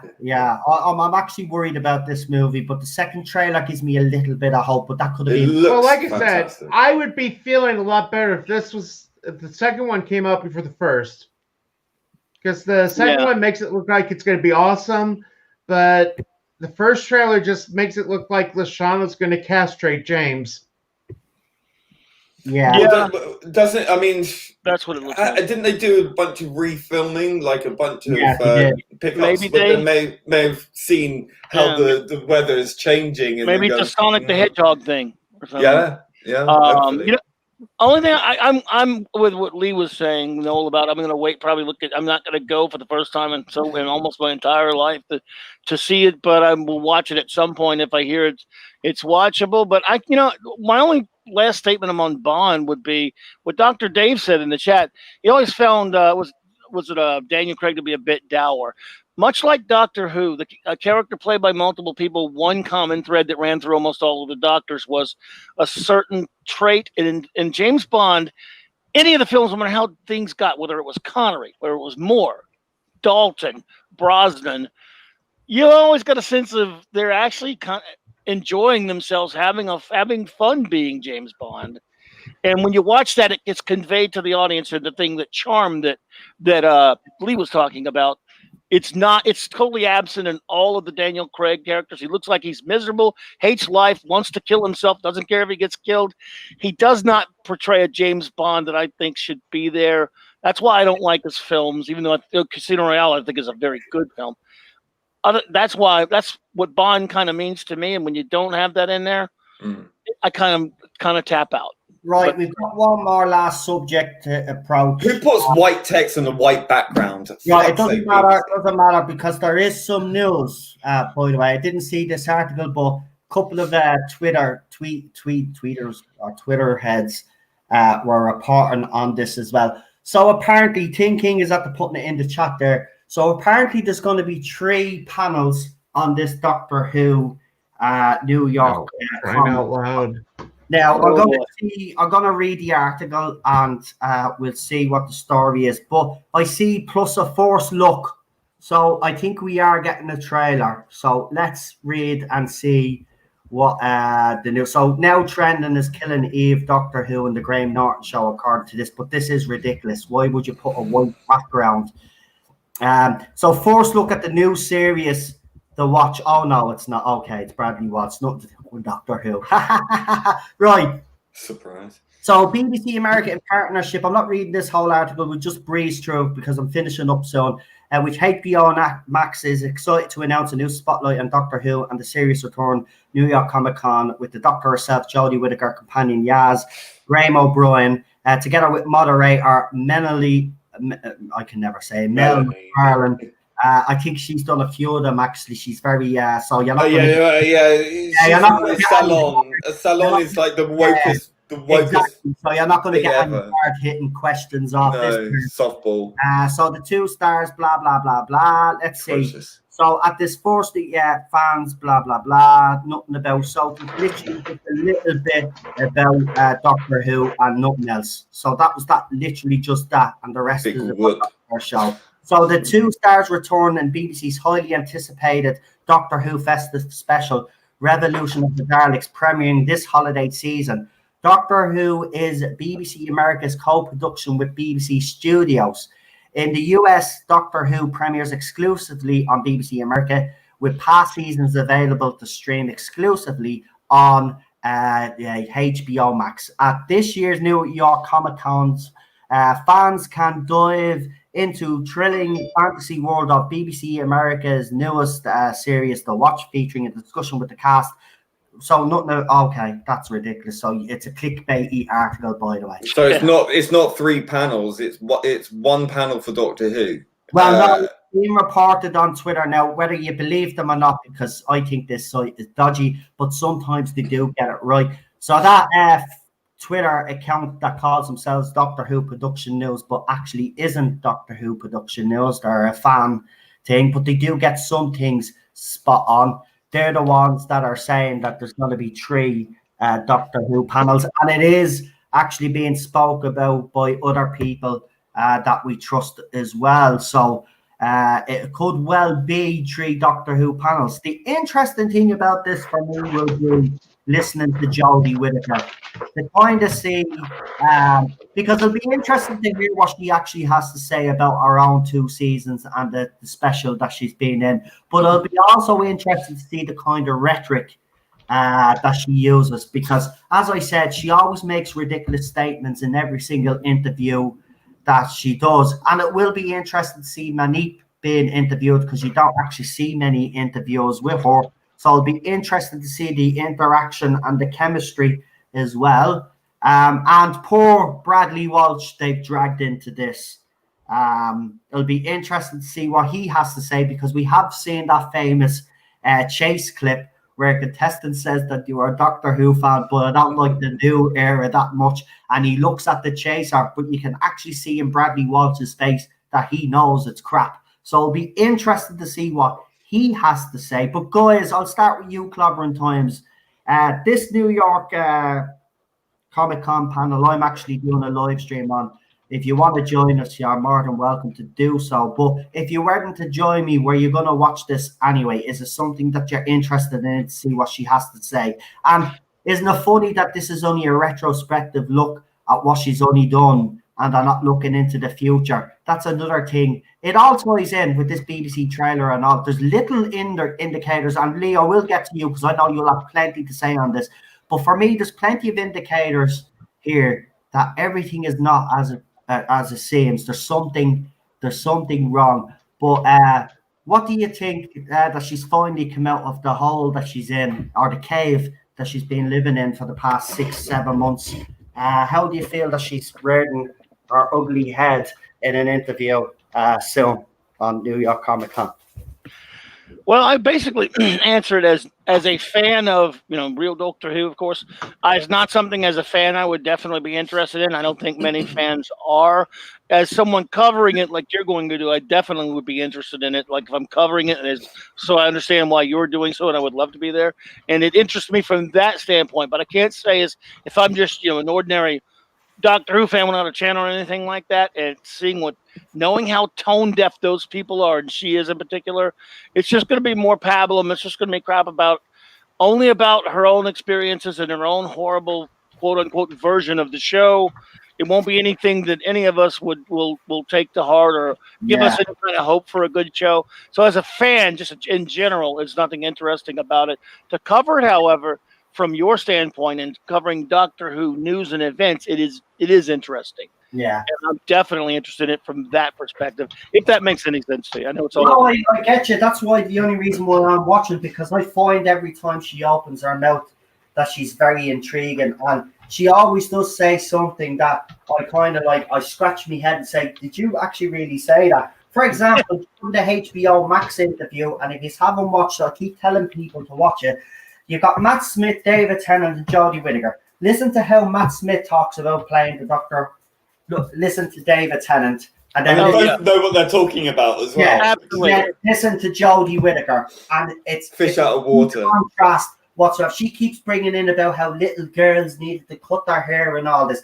This is what she talks about. She doesn't actually talk about how good it is to play the Doctor. It's about how she inspires young girls and all this. Listen, 3 years of it now, we get it. You inspire young girls. I would question that, actually.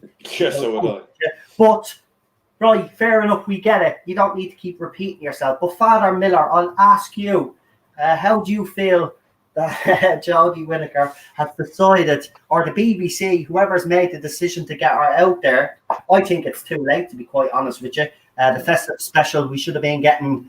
we should be on our third trailer now, in my opinion. We've only ever got. I want to use profanity, but I won't because of who I am.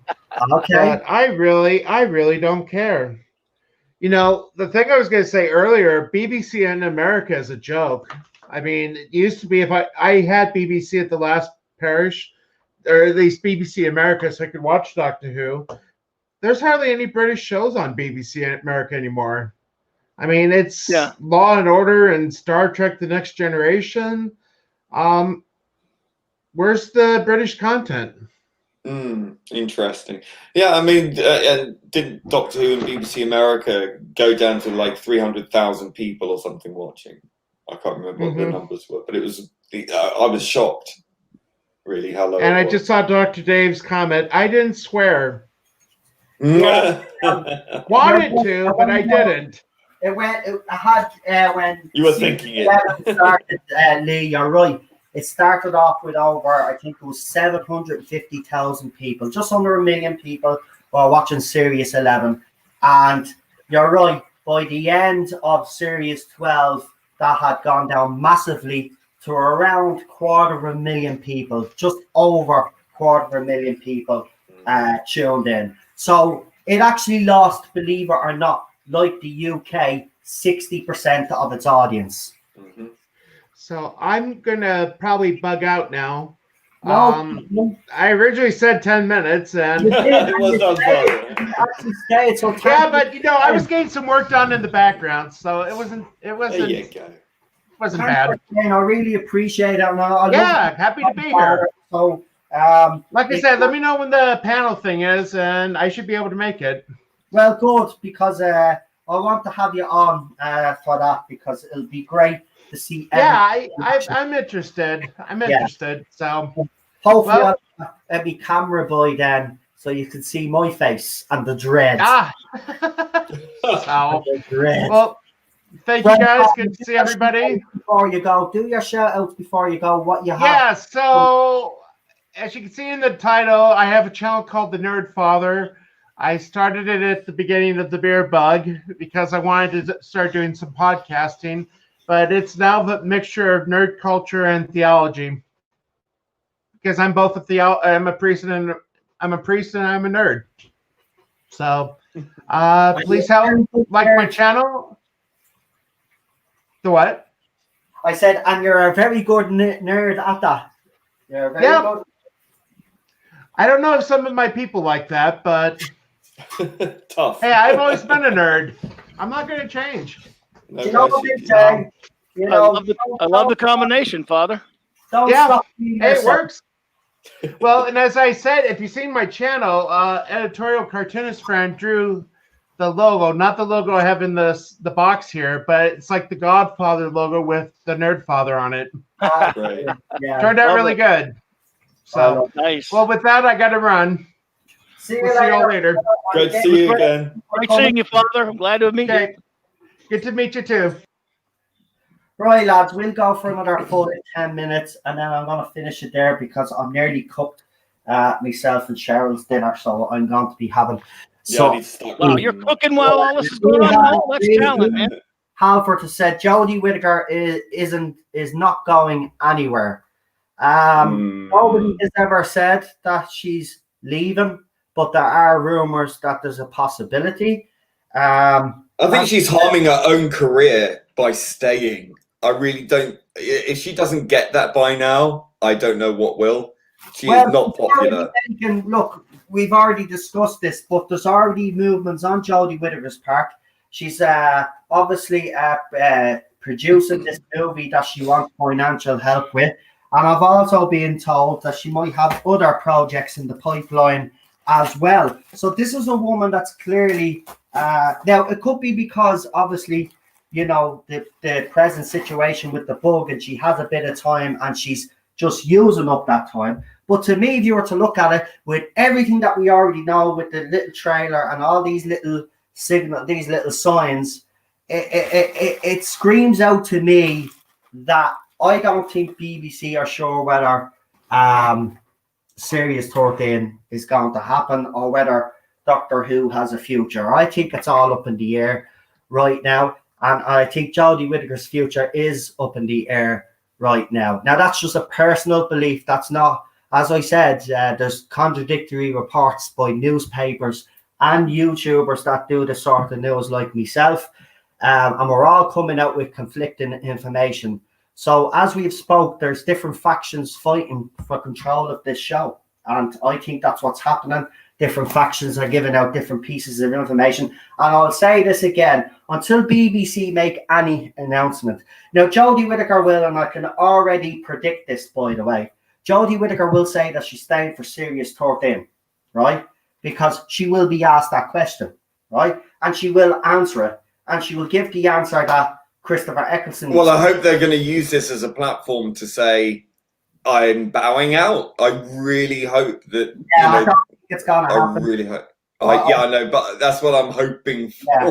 Wouldn't it be a shock, though, wouldn't it? I'll tell you to me face. Well, I mean, look at all the previous other announcements, you know, Tennant's announcement, and, you know, they always took a massive public platform to say they were going. I agree with you. Why New York Comic Con?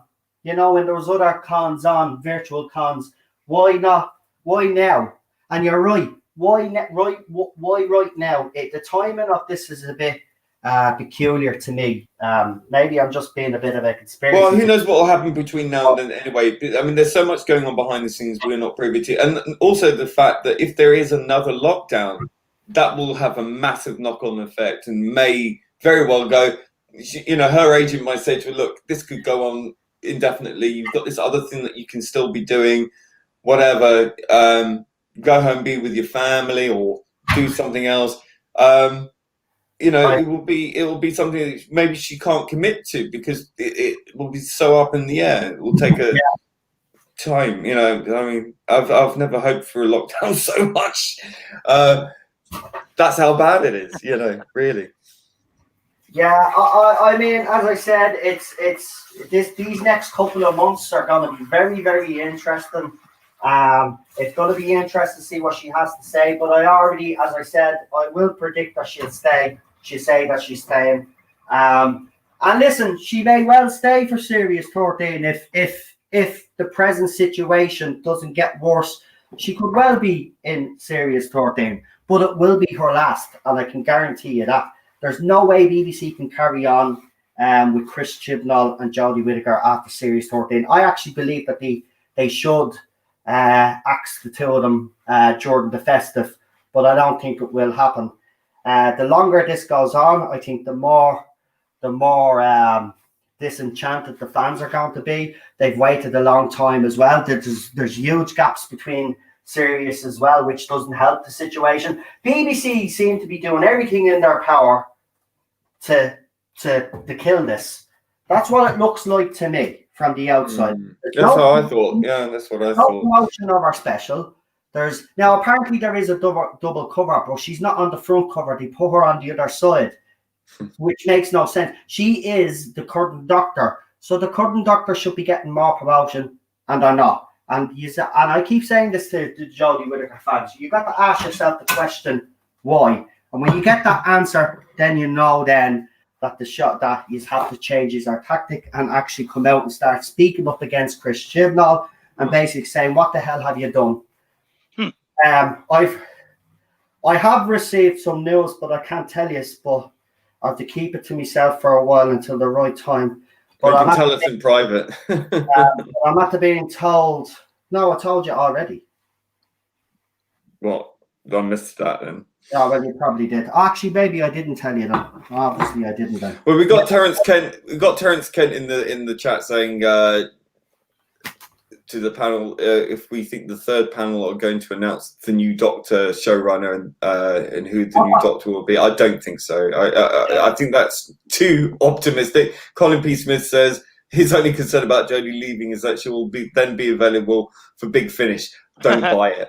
As simple as that. They'll wake up when they realise that no one will be buying her adventures. She won't be getting much work from that, I dare say. I don't know. I don't know what their numbers are. Actually don't see. Here's the thing, though. The rest of them have went on since Doctor Who to have pretty successful careers after Doctor Who. It's been a kind of a launch pad for them all.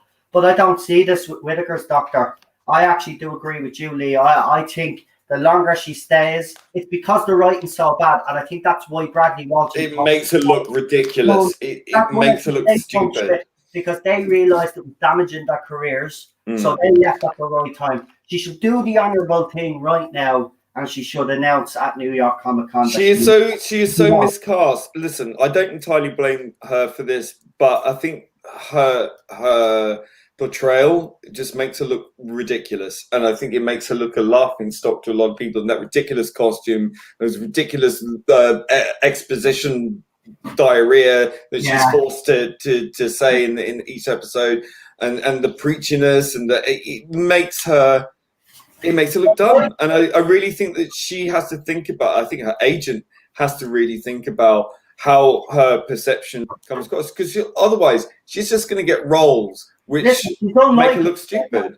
She's unlikable right now. Before she was cast in the role, Jodie Whittaker was kind of up on the rise, because after Broadchurch she did gain a bit of steam, and then she got out. She was everyone's darling, and this has damaged her. Yeah, this has damaged her. I don't think she's gonna have the career that she thinks she's gonna have after. She'd be lucky to get a job on Blue Peter.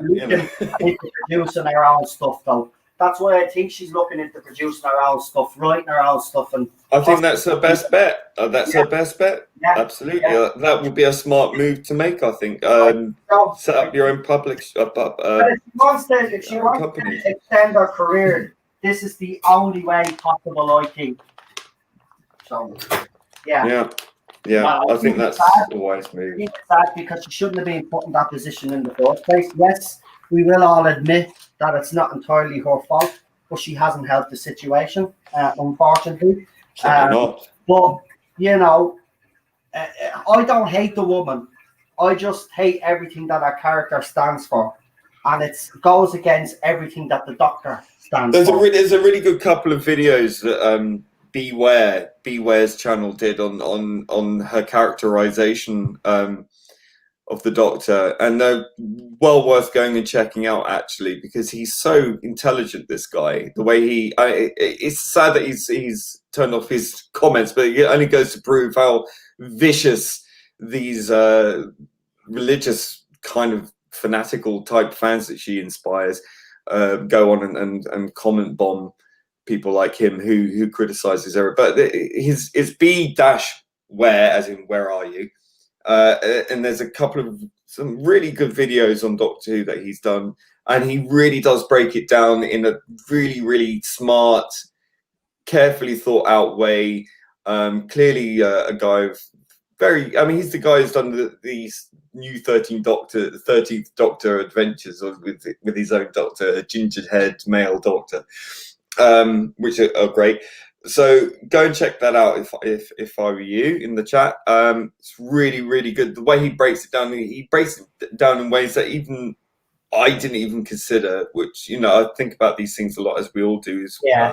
But I mean, he also puts it across in a very succinct manner. He's an American guy. He sounds quite young, but he's so smart and on the ball.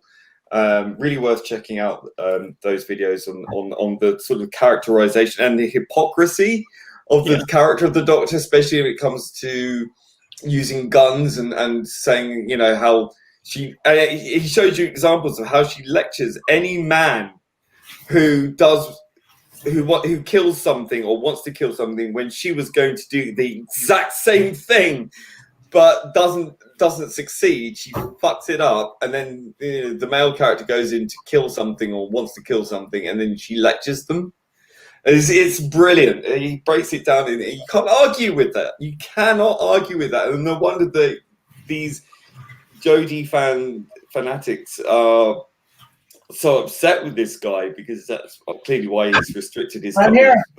If you do talk to him, I don't know if you talk to him, ask him if he'd like to come on to the Tardis Zone. And we can try. I don't know. I mean, I'll see if he's on Twitter. Video with him, because listen, if I will check it out, Lee. By the way, send it to me in Messenger, will you? So I have the direct link. Yeah, sure. And I'll watch it. Because we need more of those videos, though. I've been saying that we need more YouTubers to be doing videos like that, to kind of highlight all the flaws in Chris Chibnall's writing, highlight all the why Jodie Whittaker isn't in fact the Doctor, because of the way she's written and the way she obviously portrays the role herself. Now, we always say, you know, if you're taking this role, you should do some research. We do know that she didn't, but she did after the fact. That's too late. And then when she did, she was on David Tennant's podcast. She said she was scared. That doesn't give Doctor Who fans confidence either when you hear someone talk about how scared they were. Listen, we know that it's a scary role to take on, but I mean, to actually admit to that, the way she did, and to say that she didn't realize how big it was, that was an insult as far as I'm concerned. What do you mean you didn't know how big it was? You live in Britain. Where have you been hiding? In a cave somewhere? Everybody, it's a British institution. It's probably the biggest show that actually the British industry show, whatever you want to call it, TV movie industry had. One of the biggest, right? Went international, and you didn't know anything about. No, I don't buy that for 1 second. That she didn't know about Doctor Who when she said that. All of this stuff, and then she started going on about the male gaze and about how girls sit in the corner. Go back. Do you know what? I would challenge her to go back and watch Classic Who. I wouldn't even say New Who. Go back and watch Classic Who and eat your own words, and then come out and apologise for all the crap that you've come out with the last 2 years. Maybe then you might be able to salvage some of your reputation, but your reputation with Doctor Who fans will forever be tarnished.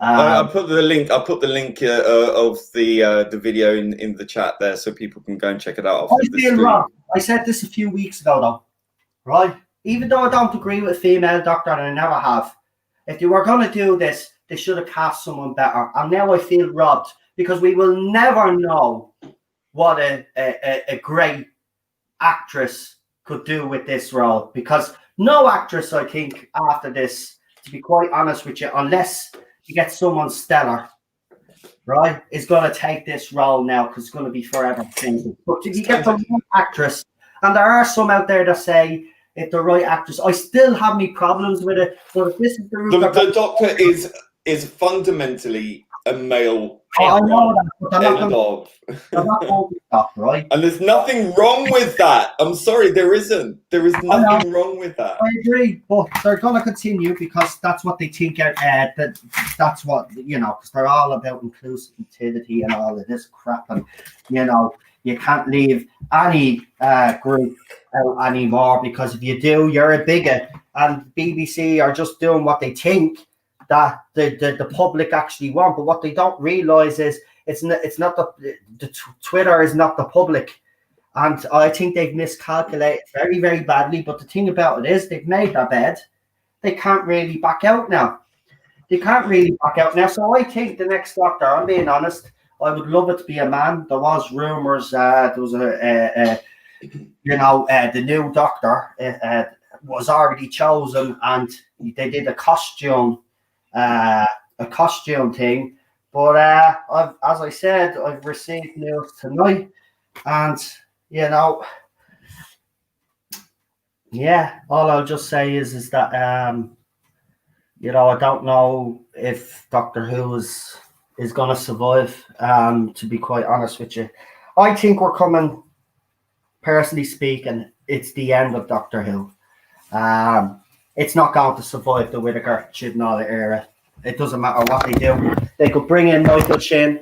Don't think it's going to work. I think it's. Charlotte's saying good night. So good night, Charlotte. Good night, Charlotte. They could bring in the male Doctor. It's not going to work.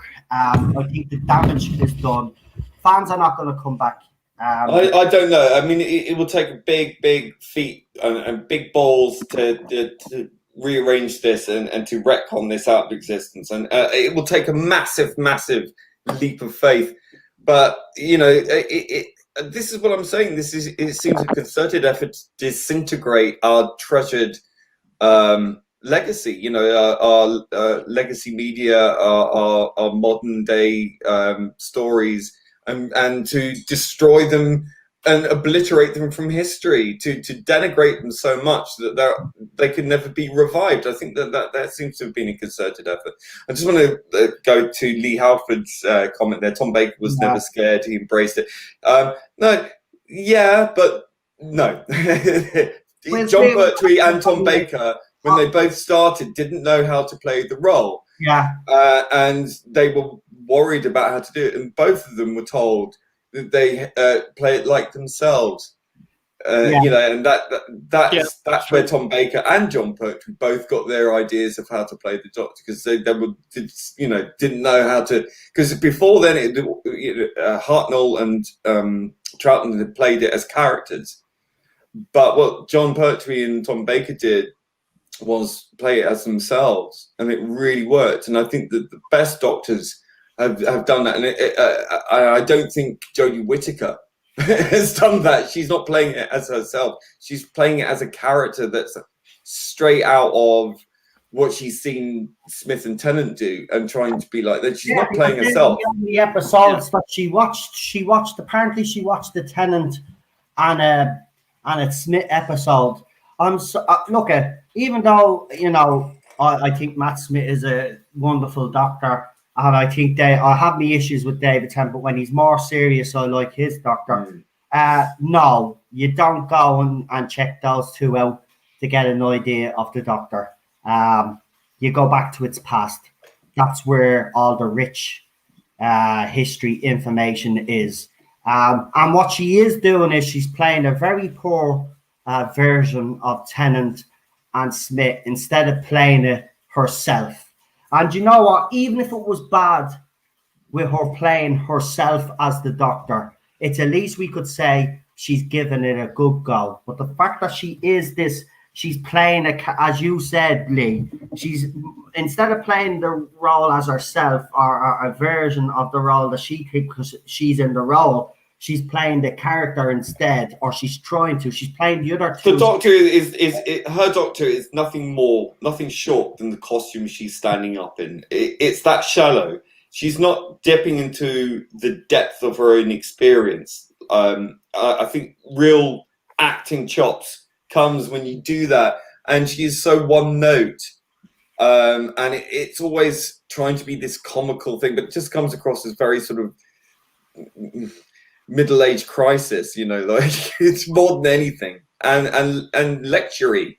Yeah. And it just doesn't work. There's doesn't. no depth. It's facile. It's childish. It's I can understand how the Doctor can sometimes be quite childlike in their sort of wonder of things and wonder of humanity, and they're kind of quite whimsical. But her whimsy is all that there is, and it's not even charming whimsy. It's just you know, it's far too on the nose. It's paying lip service to a character she barely understands. As someone said in the chat there, she lacks gravitas and is incredibly smug. Yes, she does come across that way. I've had an upgrade. But, you know, no, you haven't. We'll see what happens. We've got a few weeks until this Comic-Con thing does actually happen. It will be from, you know, from the point of view to hear what she has to say. It's going to be very intriguing. Also to see what Manip has to actually say, see if there's any indicators whether she is going to be involved in Series 13. It'll also be interesting to see if Whittaker gives any indication. I do believe she will say that she's going to be sticking around. Now, I know the Whittaker fans will almost immediately celebrate, but as I said, Christopher Eccleston went around for about, I think, 4 months doing interviews, still as the Doctor, even though he'd already been told he was replaced by David Tennant. Also, if Time Lords can change their gender, why would Romana be called Romana? Clearly a female name. Romana like, yeah, why would you have that? You'd surely have a name that would be gender neutral. Roman. It'd be Roman then. Yeah, I know, but Roman. Her full name was Romana Devracher-Lindar, but okay. So I mean, still, it ends on a soft vowel. Which remember what the Doctor said? It's either Romana. She didn't like Romana. He says either that or Fred. And she said, "Okay, Fred." And he said, "So maybe like if Romana regenerates into a man, because we've never had a female Time Lord turn into a man yet." But you know, I mean, they've been a man. Then did it. Yeah. But right, hey, let's have Romana Fred. Yeah. Right, listen. Tomorrow I want you to all tune into Talk the Doctor tomorrow. Eddie Ascaro will have some news for you. So it'll probably be around. He said 6ish. So between 6 and 7, check out his channel. He will. He's just after telling me here it's a big one, mate. Oh. So you will have to. Listen. I already know some of it. I can't say. I've been sworn to secrecy, and I'm going to keep this. He's obviously listen. Me and Eddie, as we have indicated on this channel, he's been on this channel. We have a couple of sources in common. So what normally happens is that if we do get the same information, obviously I took the lead 2 weeks ago. So it's his turn this time. So check out his channel because I'm telling you now, you will want to hear this news. Is it good, bad? Can we get well, I don't know. I'm not giving sorry, Lee. I'm sticking to this. This time. I'm not giving any indicators right this time. Just go and check out Eddie's channel tomorrow. Talk the Doctor for that big news. And after that, you can come onto Clobbering Times channel where we'll be discussing Blake 7. Yes. Woo! Well, do you know what? I might try get an episode or two in tomorrow then. Do it. Just so I can know what it's about, even talk about the first 2 episodes and what I thought. Matthew, all I'll say is that everybody will want to tune in for this news. And I'm not giving any indications whether it's good news or bad news. You'll just have to wait and see. But it is big. It's huge, actually. And I don't know how I feel about it personally myself, but it is a big one. And I'm not telling anybody even off air, sorry. So if you ask, I can't. No, I'm sorry, Lee. This time I'm actually gonna. This time, no.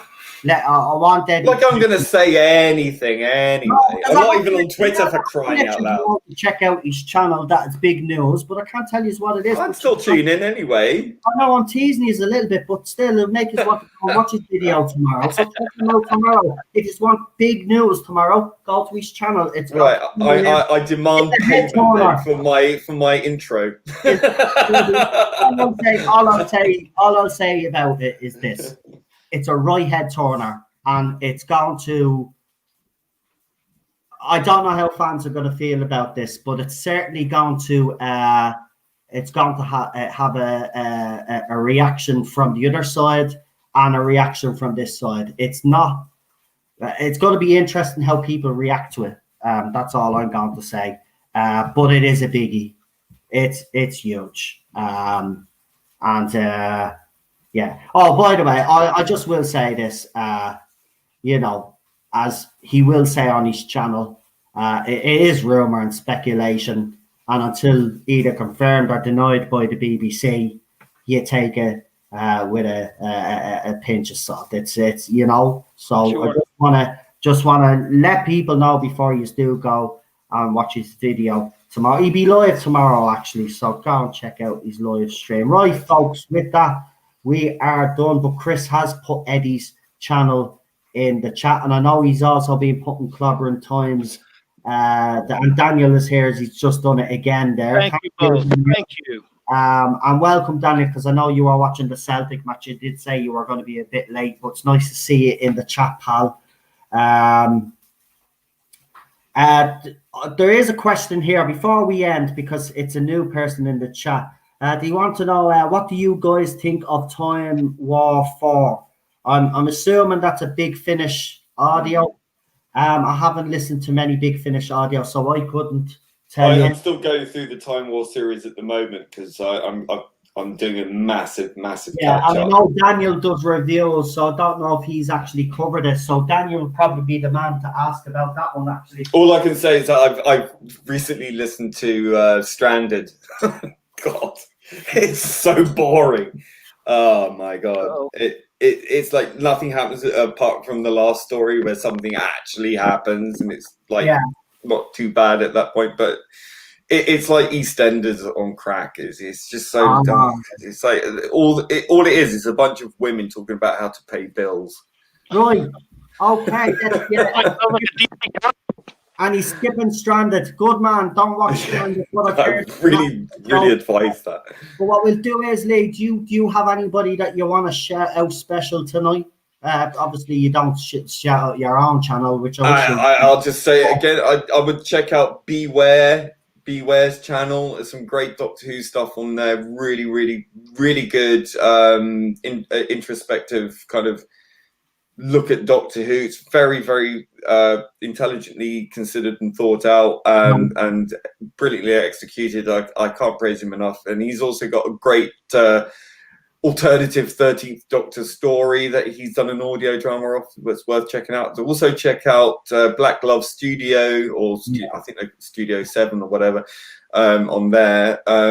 They've got a great audio drama of the final game, which was supposed to be the story that Pertwee's Third Doctor ended on. So it's like a story with the Master and the Third Doctor. And I have to say the cast that they have for that, the guy who does the Third Doctor and the guy who does Delgado's Master, their voices are amazing. That's so good. Nice. Really spot on. Hopefully soon I'll be appearing in the audio drama of the Battle of Bannerman Road, Sarah Jane Adventure. I'll be playing a character in that. You can guess which one, maybe. I don't know. That will be coming out hopefully not in the too distant future. And also, of course, Clobbering Times. We're doing a talk on Blake 7 tomorrow, which is now recently been dumped onto BritBox. So if you've got a BritBox account because of Classic Who, check out Blake 7 if you haven't ever watched it or don't know anything. If you love classic Doctor Who, you'll absolutely love Blake 7. Yes. It is incredible. Like, it's a proper space opera. This was the Blake 7 is like the template for Babylon 5, for what else? Help me out, Clobbering Times. Well, a lot of Farscape, Deep Space Farscape, Nine. A lot of you, Lex. you're more edgy science fiction space opera. Yeah. Yeah, the Dirty Dozen in space kind of thing. J. Michael Straczynski, who created Babylon 5, has said that Blake 7 was one of his biggest influences. There you go. And of course, it was created, the first series written by Terrence Dicks, who created the Daleks. No, Terry Nation, you mean, yeah. Terry Nation, sorry, not Terrence Dicks. Yeah, I always get those two mixed. It's got some of the greatest lines ever written. Like, you'll fall in love with Avon, who's just like my absolute favorite character of all time, next to Tom Baker's Doctor. He's right up there, so it's totally worth checking out. And you know my love and passion for Tom Baker's Doctor, so Avon is right up there with him. I love Paul Darrow.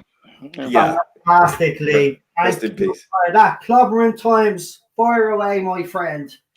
Thank you again so much, both of you. It has been a wonderful pleasure to be here. I really enjoy hanging and talking with you guys. Yes, tomorrow at 1 p.m. Central in the States. I'm not exactly sure how that translates out. I think that's 8 p.m. UK. Okay, there you go. And we will be talking, of course, one of my top 5 all-time favorite shows, Blake 7, for the second time with Lee there. And Saturday night at 8 p.m. in the States here in Central, I'll be talking the history of Flash Gordon, 86 years of the character. I know that's not a big popular topic, but if you're a geek that likes that sort of thing, you know. And well, I like the movie. So, yeah, I like the movie. So a bit of a cult. There you go. There you go. And it's still Star Trek month on Clobbering Time, so I'm still doing. I'm going to be doing a history of Star Trek comic books, which has been around since the series first came out, and Star Trek characters and a couple of other shows about that sort of thing as well. Fantastic. And you can catch me here every Monday, Wednesday, Friday, Saturday, Sunday.